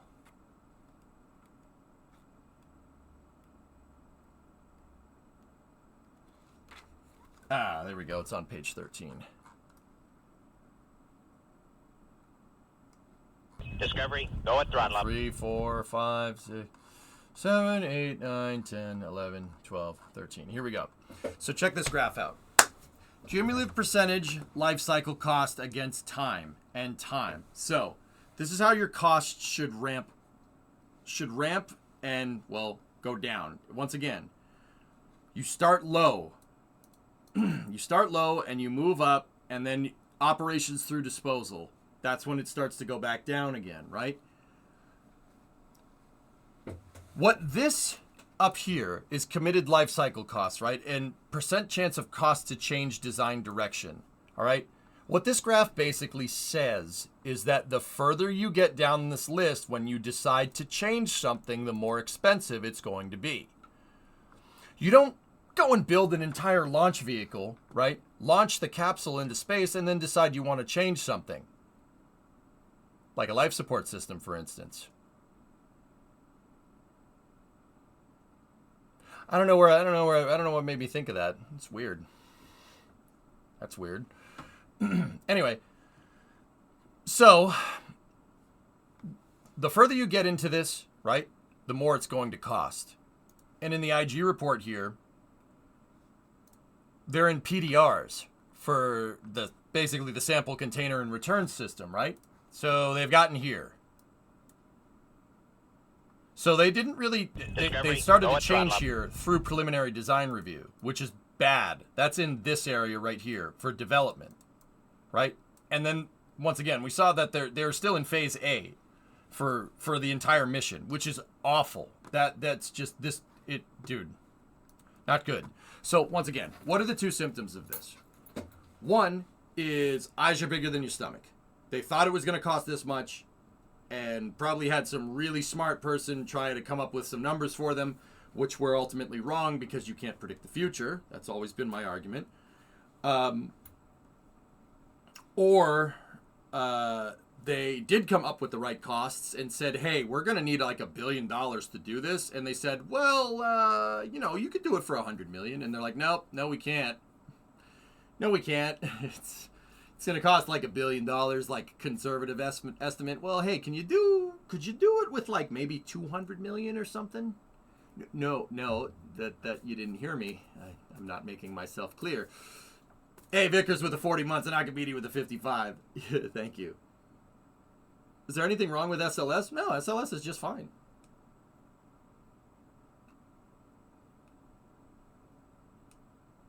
That's a weird example. Surely no one would do that, right? So basically with Mars sample return, we have two huge red flags. The huge red flags is that they're running into cost overruns before they even figure out what they're doing. But we're not even talking about before the mission launches. We're talking about before they even have anything built, before they even have the blueprints for the things that they want to build to launch to Mars finalized. You're running into cost overruns there. That's a huge red flag. Huge red flag. At that point, I'd be like, who designed this mission? Who thought it was going to cost this much? Get out of here. You suck at what you do. Leave. And also for components for said system that they were going to use in their pre-phase design, some of those components are changing. They're changing variables on components that aren't even for their finalized mission architecture. You're changing components of the vehicle, which have not passed PDR, or the ones that have passed PDR, right? Preliminary design review, basically is where they got a first draft of it. They started changing it again. Now, don't get me wrong. That's okay. That's fine. In an ideal world, you'd want those components finalized. You don't design a car for a tire that hasn't been designed yet. That's not smart. But yet, that's what we see here. Not a good idea. You don't go and try to figure out what a sample return mission is when your sample return mechanism doesn't work correctly. You don't design around a system. You don't design around a variable like that. That's not how systems are made. For anybody that's in software, that's we'll build this so we can build it right later. But for right now, I'm just going to make it work, you know, and then, you know, maybe later we'll come back and build out the full stack, you know, like maybe later it'll work. Discovery, You and I go both with know throttle what up. the answer to that question is, or how we know where that's going. Let me put it to you like that. Yeah, that's that, but with systems engineering, not software engineering. Also, Heritage, you design a car that's to fit a tire that's been driven on before and has a good track record. Well, the interesting thing here, Ivo, hey, Talon, 94 months. The interesting thing here is that you're designing for tires that no one's ever designed before. And this is what I mean. This is what I mean about this. NASA drones on and on about, you know, realistic costs, sustainable costs, while simultaneously trying to push the envelope. And then they say, oh, this thing that we're trying to do, that we're Discovery, pushing go the at throttle envelope, right? This thing that we're trying to do to push the envelope is not, it's not realistic. Well, what is realistic? Going to Mars, is that realistic? Well, it's certainly not going to be unless you spend a lot of money. And who's to say how much that's going to cost? Because we've done this before? It's like all the people that go on saying that SLS isn't sustainable. Now, once again, I would agree with you. I would agree that it's not, you know, but what is sustainable? Is the price per mission not sustainable? What are we talking about here? What do you mean it's not sustainable? What does that mean? What does it mean? They pass around this term willy-nilly. It's not sustainable. Okay, what's sustainable? Was the Apollo program sustainable? The whole reason for the Artemis program to exist is because the Apollo program supposedly wasn't sustainable. So if you're calling the program that was designed to be more sustainable than the Apollo program was, in fact, its entire impetus for existing was because the Apollo program wasn't sustainable, how can you call that sustainable in the same breath? I don't understand. What is going on here? See what I mean? That doesn't make any sense. Hey, Syrian, 108 months. Interim is a 4-letter word. Nice. They never tried to sustain Apollo, though. Bingo. It's ridiculous. How unsustainable was Apollo? It actually completed its objective. Wait a minute. How unsustainable is that? How can you call that unsustainable? That's weird. That's a weird one. Sustainable, unsustainability. Yeah, that's not good, man. That's not good. And for NASA to just be kind of like, yep, yeah, we don't know. I mean, I appreciate the transparency, but this echoes a much bigger problem. That's, you know, they say this like this mission wasn't their idea in the first place. You know, it's like you drove your car, right? And it popped a tire and, you know, God forbid you were fine, but your car veered into a ditch and it's broken. This is like you know, getting out of your car and going, yep, that car is definitely totaled. Whoever drove that had no idea what they're doing. Yeah. Oh, hey, police? Oh, yeah. Did you see this car? Yeah, dude, they have no idea what they're doing. They crashed it into a ditch. Sir, the plates mean this is your car. Well, yeah, I know, but it's clearly broken. Well, what? What do you mean? Yeah, it's clearly broken because you crashed it. Oh, yeah, but it's also broken. Yeah. See, you could tell the car is broken because of the way it is. Somebody that was driving this didn't know what they were doing. Well, are you saying that you don't know what you're doing? Well, the car is totaled. All right, and we're going to figure out why it's totaled. That's what's going on here.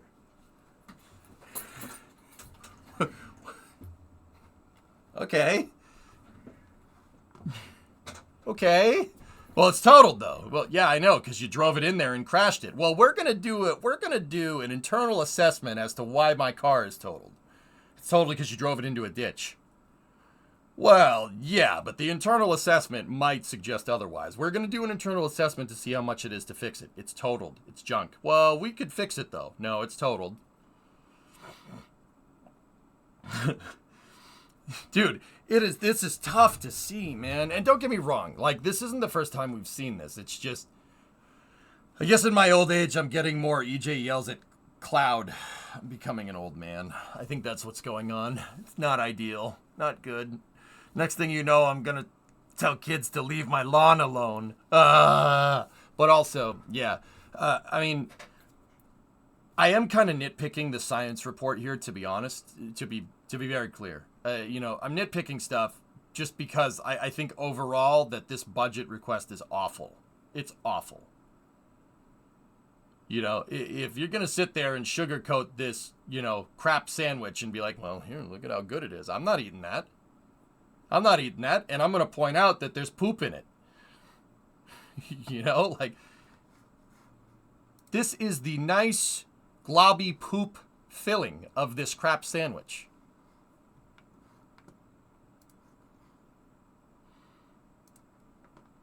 Old EJ yells at Cloud. Yeah, right. Get off my lawn. We'll lose the Chandra X-ray Observatory. NASA says spending caps force hard choices for its 2025 budget. Ugh. This is disgusting. Phil, this is... I don't think this is the worst budget request I've ever read. That is reserved for the 2010 NASA Authorization Act, which was...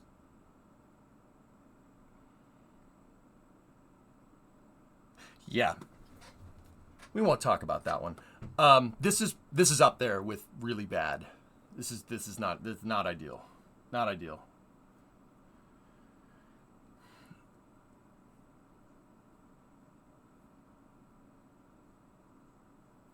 Yeah, Ivo, it's... Yeah. Everybody wants to co-opt the funding for their own thing and be like, hey, this could help. Maybe in the future. Fund my project. This has nothing to do with Mars sample return. Yeah, but it could. Dude, just make a shovel. Go land a Curiosity rover, another Curiosity-style rover, another MSL with a damn shovel, and have it pick up the stupid thing and put it on a lander.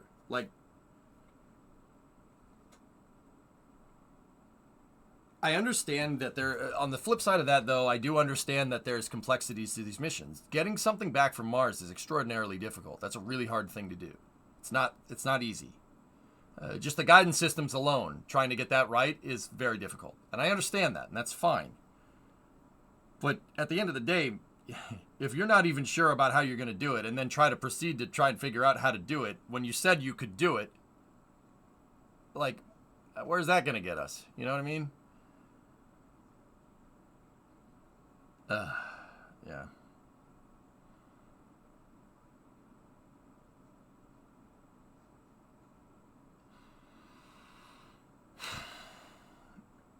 Rant's over. Didn't really feel like ranting today, but yet here we are. I mean, some of this stuff is just absolutely ridiculous, man.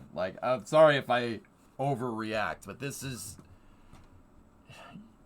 I'm only making this a big deal because I'm sounding the red flag. I'm sounding the alarm here. These are huge red flags. That and that we're gonna launch when it's safe nonsense. That very much red flags everywhere. This is not ideal. Nothing I see here is terribly good news, with the exception of the increase for human landing system stuff.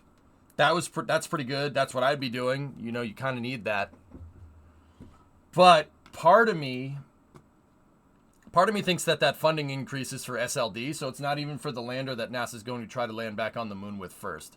Sustainable Lunar Development is Blue Origin's program. Yeah.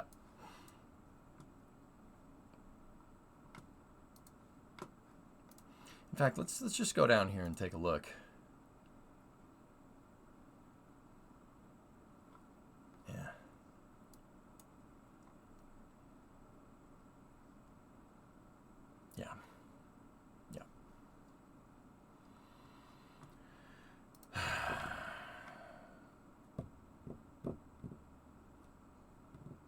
Well, Zeppelin, I would argue that the Intuitive Machines mission showed us that, look, we still can do it.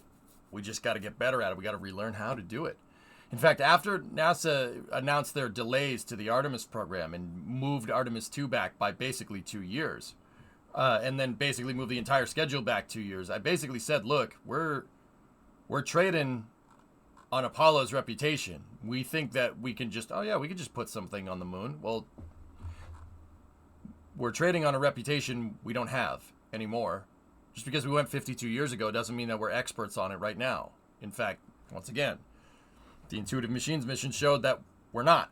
But also, here's the thing about that Intuitive Machines mission, and this is not a slight against them. I think they're amazing, and I think they have the balls to freaking admit that, They had the balls to admit, like, look, we screwed up, but we still got it there. We got it there. We got it there. The next one is going to go. I actually like those guys. You know why? Because they're launching stuff to the moon. With NASA money, it's under the Commercial Lunar Payload Services Program.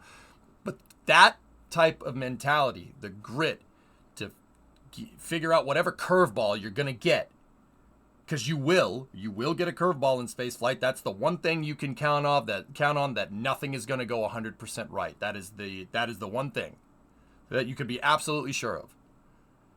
They knew that, and they had the stones to actually go and fix everything and still get that patched, hacked together lander back on or onto the surface of the moon.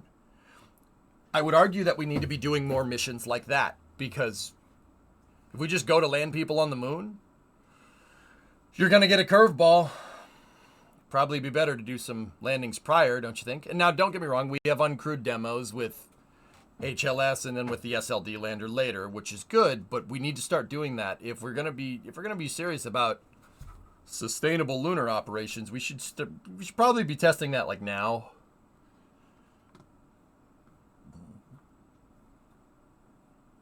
Yeah, Norath, Intuitive Machines is awesome, you know, but I don't think that should be used as a slight against the U.S. We haven't sent anything there in 52 years.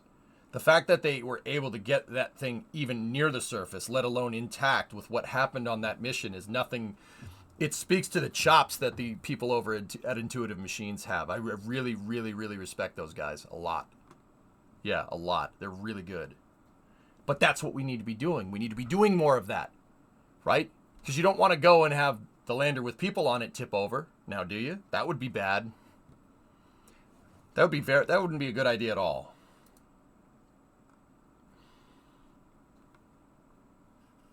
Caveat, technically we sent an impactor of sorts.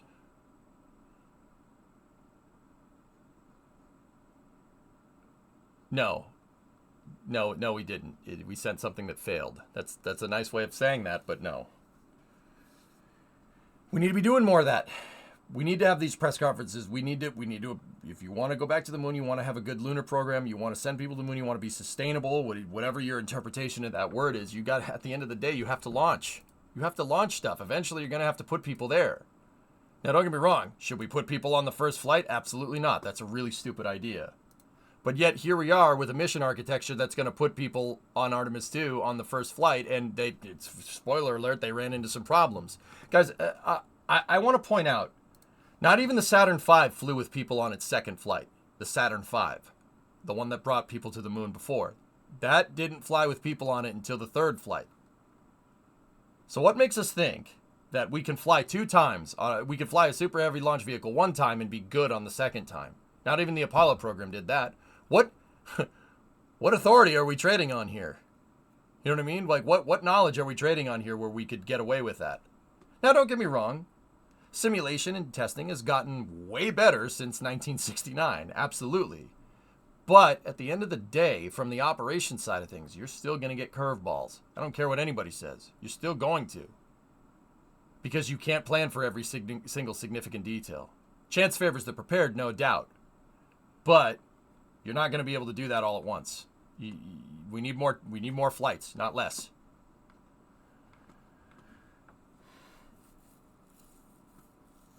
SRBs and shuttle engines? Sure, hired. Yeah, absolutely. They don't have problems with those. Remember that part where SLS worked exactly right and everybody thought it would be the bottleneck? And the capsule that was only tested twice prior? Orion, yeah, remember that part where we didn't test that enough, and how I've basically been saying for the last 6-7 years that Orion's testing regime is not good enough and it doesn't have a good enough service module. And then, back in January, they had a press conference where they said that their environmental control systems, the life support systems, didn't pass acceptance testing for Artemis 3.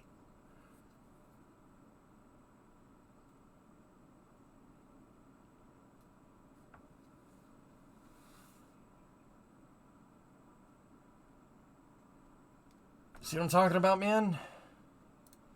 And don't get me wrong, I'm not trying to piss people off. I'm sounding the alarm here. Like, this is not good. This is awful. And I don't like being down in the dumps about this stuff. It sucks. I don't want to be the bearer of bad news, because spaceflight's supposed to make you happy, but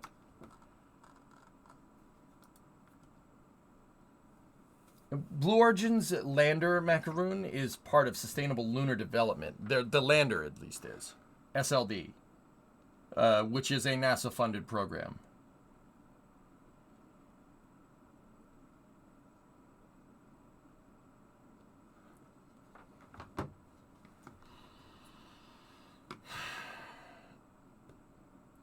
Yeah, I know, KTR. I know. I'm not this. Once again, saying that Orion's life support systems don't work isn't a slight against the engineers that designed it. When you don't budget stuff correctly because everything's trying to be sustainable, you're going to get problems like this. I talked about this on NASA Spaceflight Live last week. Or, well, on Friday. That was only a couple of days ago. Or 3 days ago. I don't know what day it is. Monday? Monday? All right, cool. I talked about it. Flat funding stuff. You know, sustainability. That's not how this works. You're going to run into these problems. And once again, this is I'm not just some guy that has these crazy opinions. They're pretty well researched here. Right? Like, nothing has changed. Just because I haven't played Kerbal in a little while, nothing has changed. This systems engineering book is still the same. You know? That was in fact last week. Yeah, okay, cool. Like,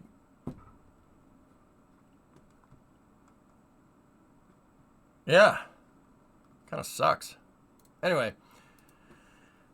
I don't want to talk about that anymore. It's very annoying. Let's go to the next thing, shall we? And then workers? Workers? Work. We will bring back the gnocchi. This budget is not sustainable, cut. Oh, that's very nice. Face the wall, please.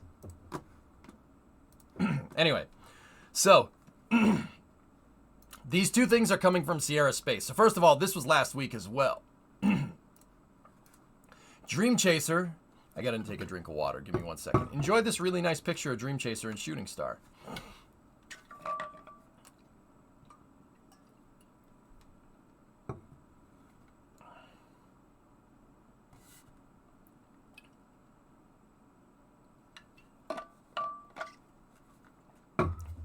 Dream Chaser is doing testing at Glenn Research Center,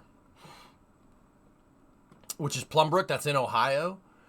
They're working on doing vacuum testing and acoustic and vibration testing.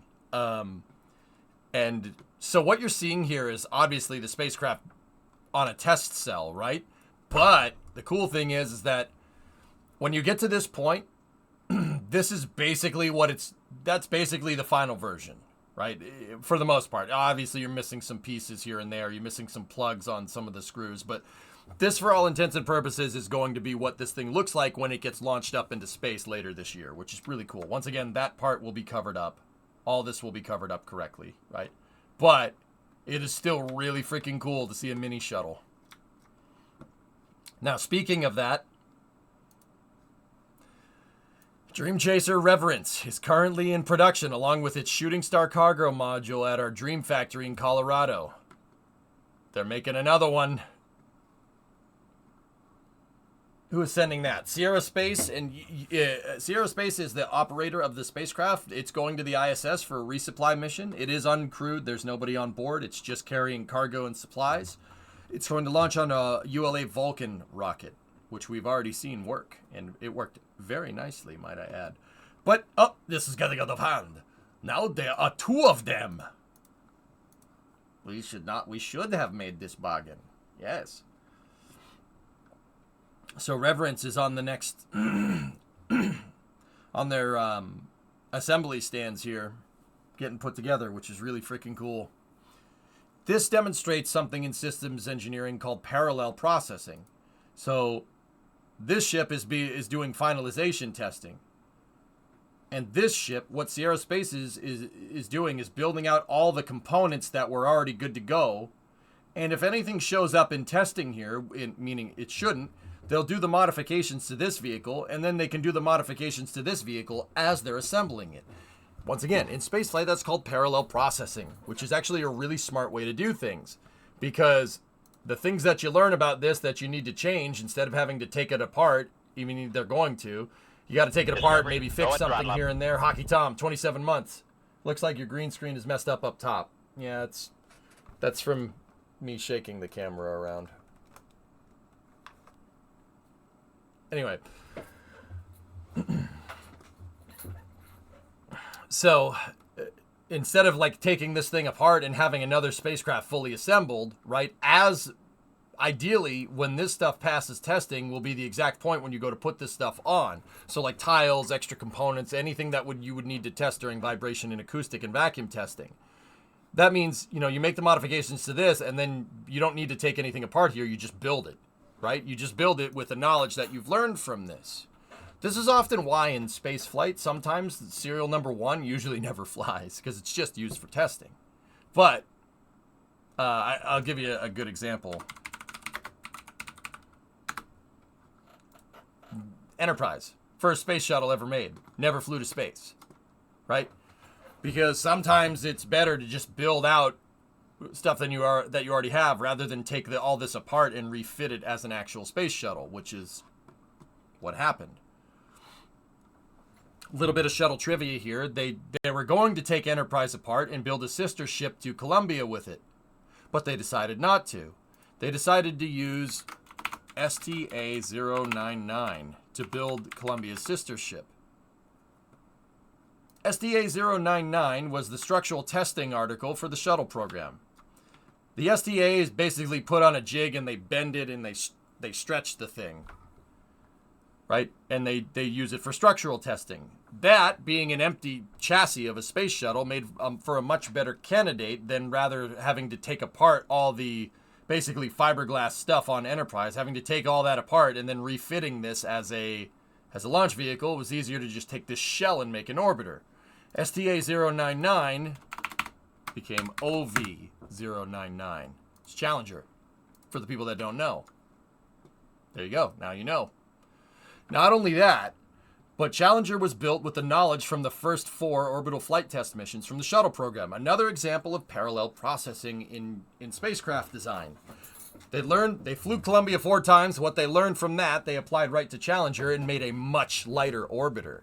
In fact, all subsequent orbiters are based off of Challenger. Every orbiter that came after this is based off of what they learned from Columbia. Columbia is actually super heavy compared to Challenger, Discovery, Atlantis, and Endeavour. Fun fact. Can you link this picture, please? Well, sure.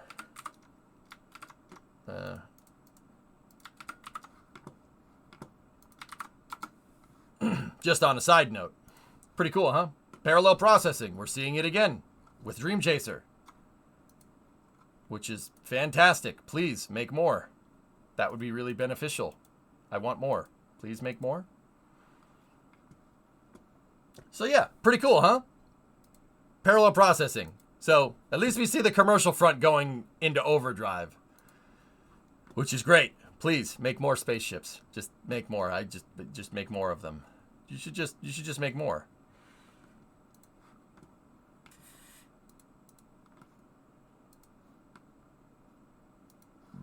Anyway, I think that's it for space news. Fellas, we are set on track for a Starship launch. Hopefully, federal permits permitting, I guess. On Thursday. So we'll see what happens.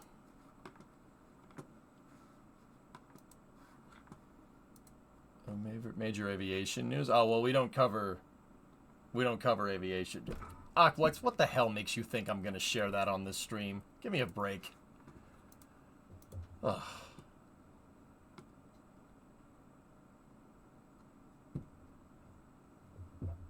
Bruh, come on. That's low even for us. And sometimes we scrape the bottom of the barrel. That one's low even for us, okay?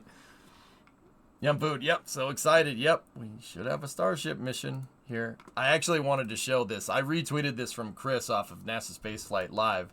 I called this, when I retweeted it, Small People, Big Starship. Boop. Now, I often say like, oh, this is how big a person is compared to Starship. Or, oh, you know, if you were standing next to it, you'd be this tall. But, yeah, there you go. There's a good shot of people standing next to it.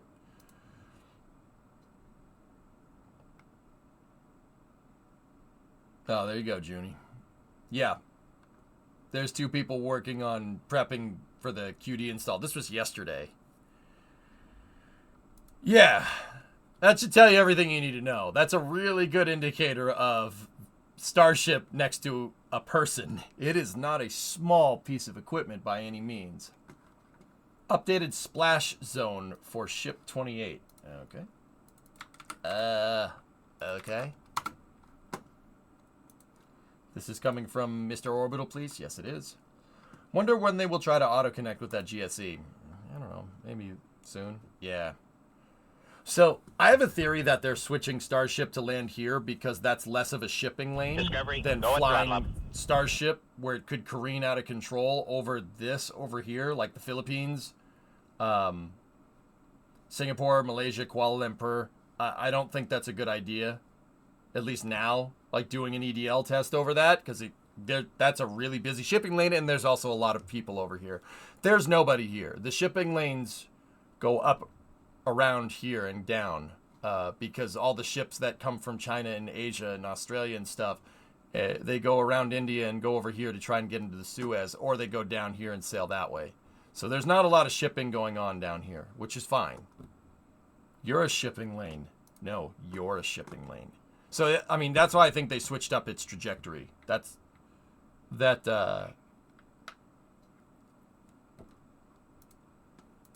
think that's I think that's the reason why they did it.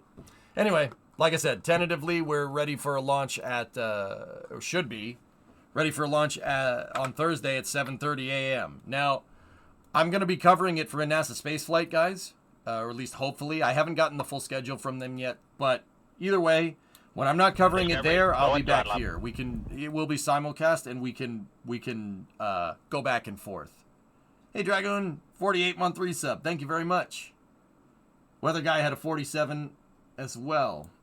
Which IFT do you think they will attempt a true orbital launch?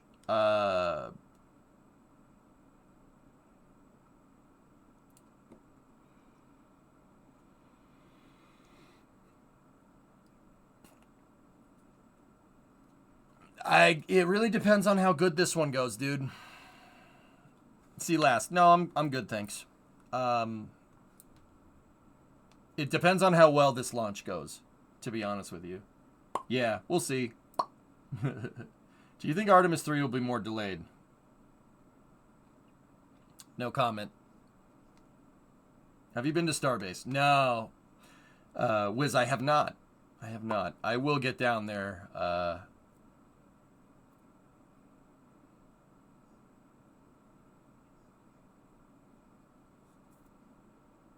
Yeah.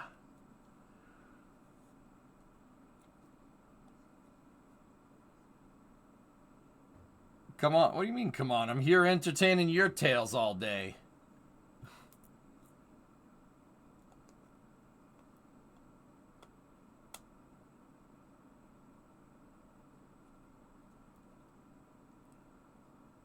Link to the NSF stream for those who want to bookmark it. Thanks. Yeah, guys. Hell Hydra has it in there.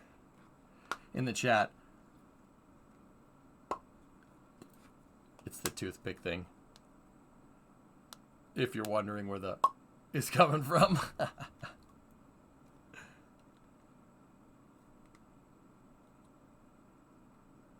Oh, interesting. Look at this.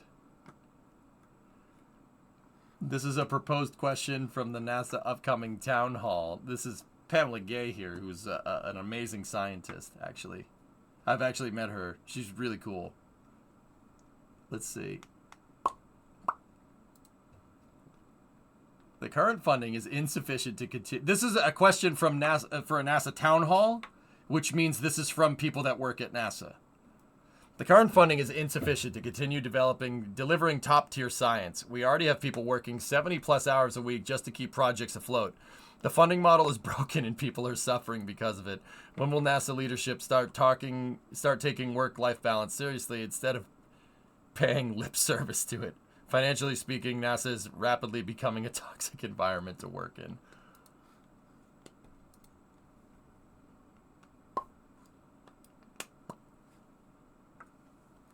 You know they ain't gonna field that question, dudes. You know they ain't gonna field that question. Come on now. Come on now. I told you. See what I mean?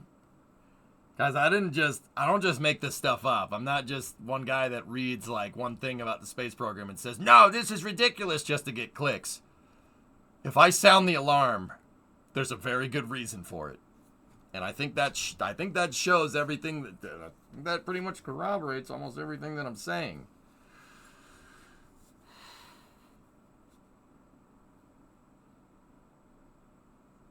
What are all the questions? Let me see. Let's see. Are there more questions in there? I don't know if we should go digging. Let's see.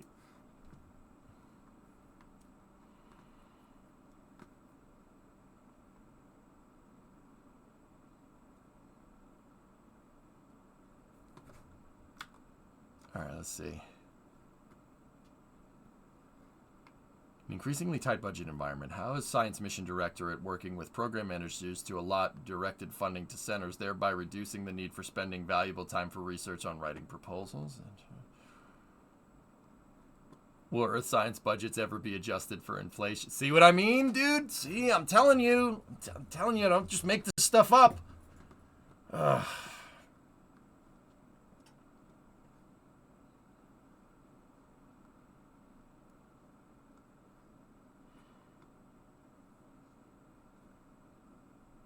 Oh. Oh, there's that one. There's the one that Pam retweeted. Oh, that's awesome. Computed funds are essential in support of a diverse set of science and technological purposes with the diverse community.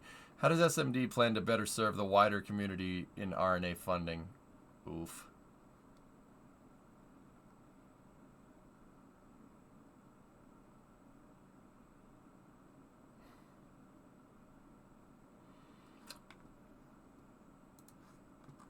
Oof. Oof. Oof. Oof. Ooh. It's getting a little spicy in there.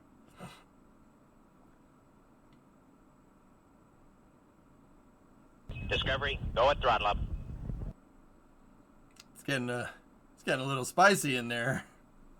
Hey Chris, 90-month resub. People are not happy. Yep. They are not.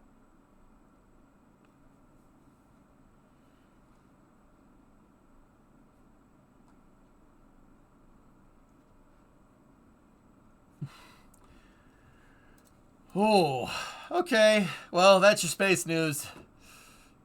It's kind of a reason why I don't do this all the time. Why is JPL laying off people? Not laying off people. Laid off people. JPL laid off the most that they've ever laid off. Almost ever. I'd say a couple months ago. Yeah. Not good.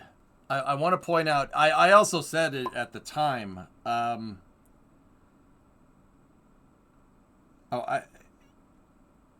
People getting laid off in public sector jobs is not a good thing. That's not good. Yeah, that's not good. That's not good. Yeah, that's really bad, actually. Yeah. You're dealing with that too, weather guy? That's great.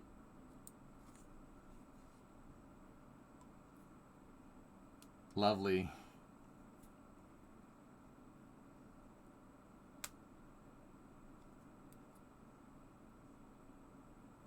But that boils up to the constituents, does it not? NASA has to deal with the hand they were dealt with budget-wise. I guess.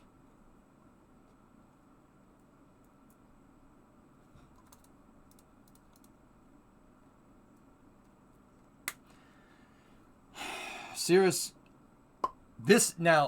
everything I've said up to this point is me explaining systems engineering and stuff. You want to hear my opinion? I think the money's there. I think contractors nickel and dime NASA way too much. They bleed NASA dry. That's why everything is so freaking expensive. And no one at NASA holds their feet to the fire, which explains a good deal of those town hall questions, especially the toxic work environment one. You know? I'm going to cost $2 billion to make a mobile launcher. $2 billion.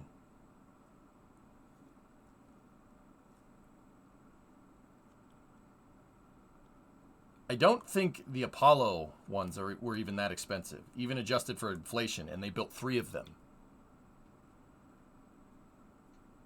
Nobody at NASA is willing to hold anybody's feet to the fire when it comes to this stuff. I think that's the real problem here. I think the money is there. NASA gets paid. NASA gets more funding than every other space program on the planet combined. Now, don't get me wrong. When you go to push the envelope, it's always going to be a little bit more expensive. Because once again, I'll go back to the main point that I made. How the heck do you know how expensive it's going to be when you have nothing to compare it to, right? But, you know, if we're going to bog it down for something that should cost like $500 million, clearly if you compare it to past mobile launchers, then it's going to end up costing $2.2 billion. Like, it's like, okay.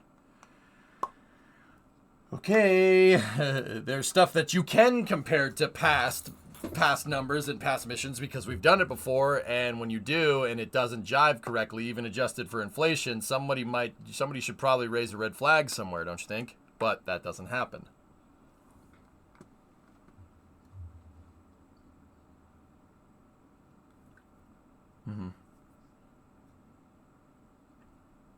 It's not city lights flaking. Yeah, or it's not. Anyway. All right. Good space news. I've let out a great deal of energy. I feel a lot better. I don't know about you guys. Let's switch over to workers and resources. It's time to bring Gnocchi Grad back to profitability.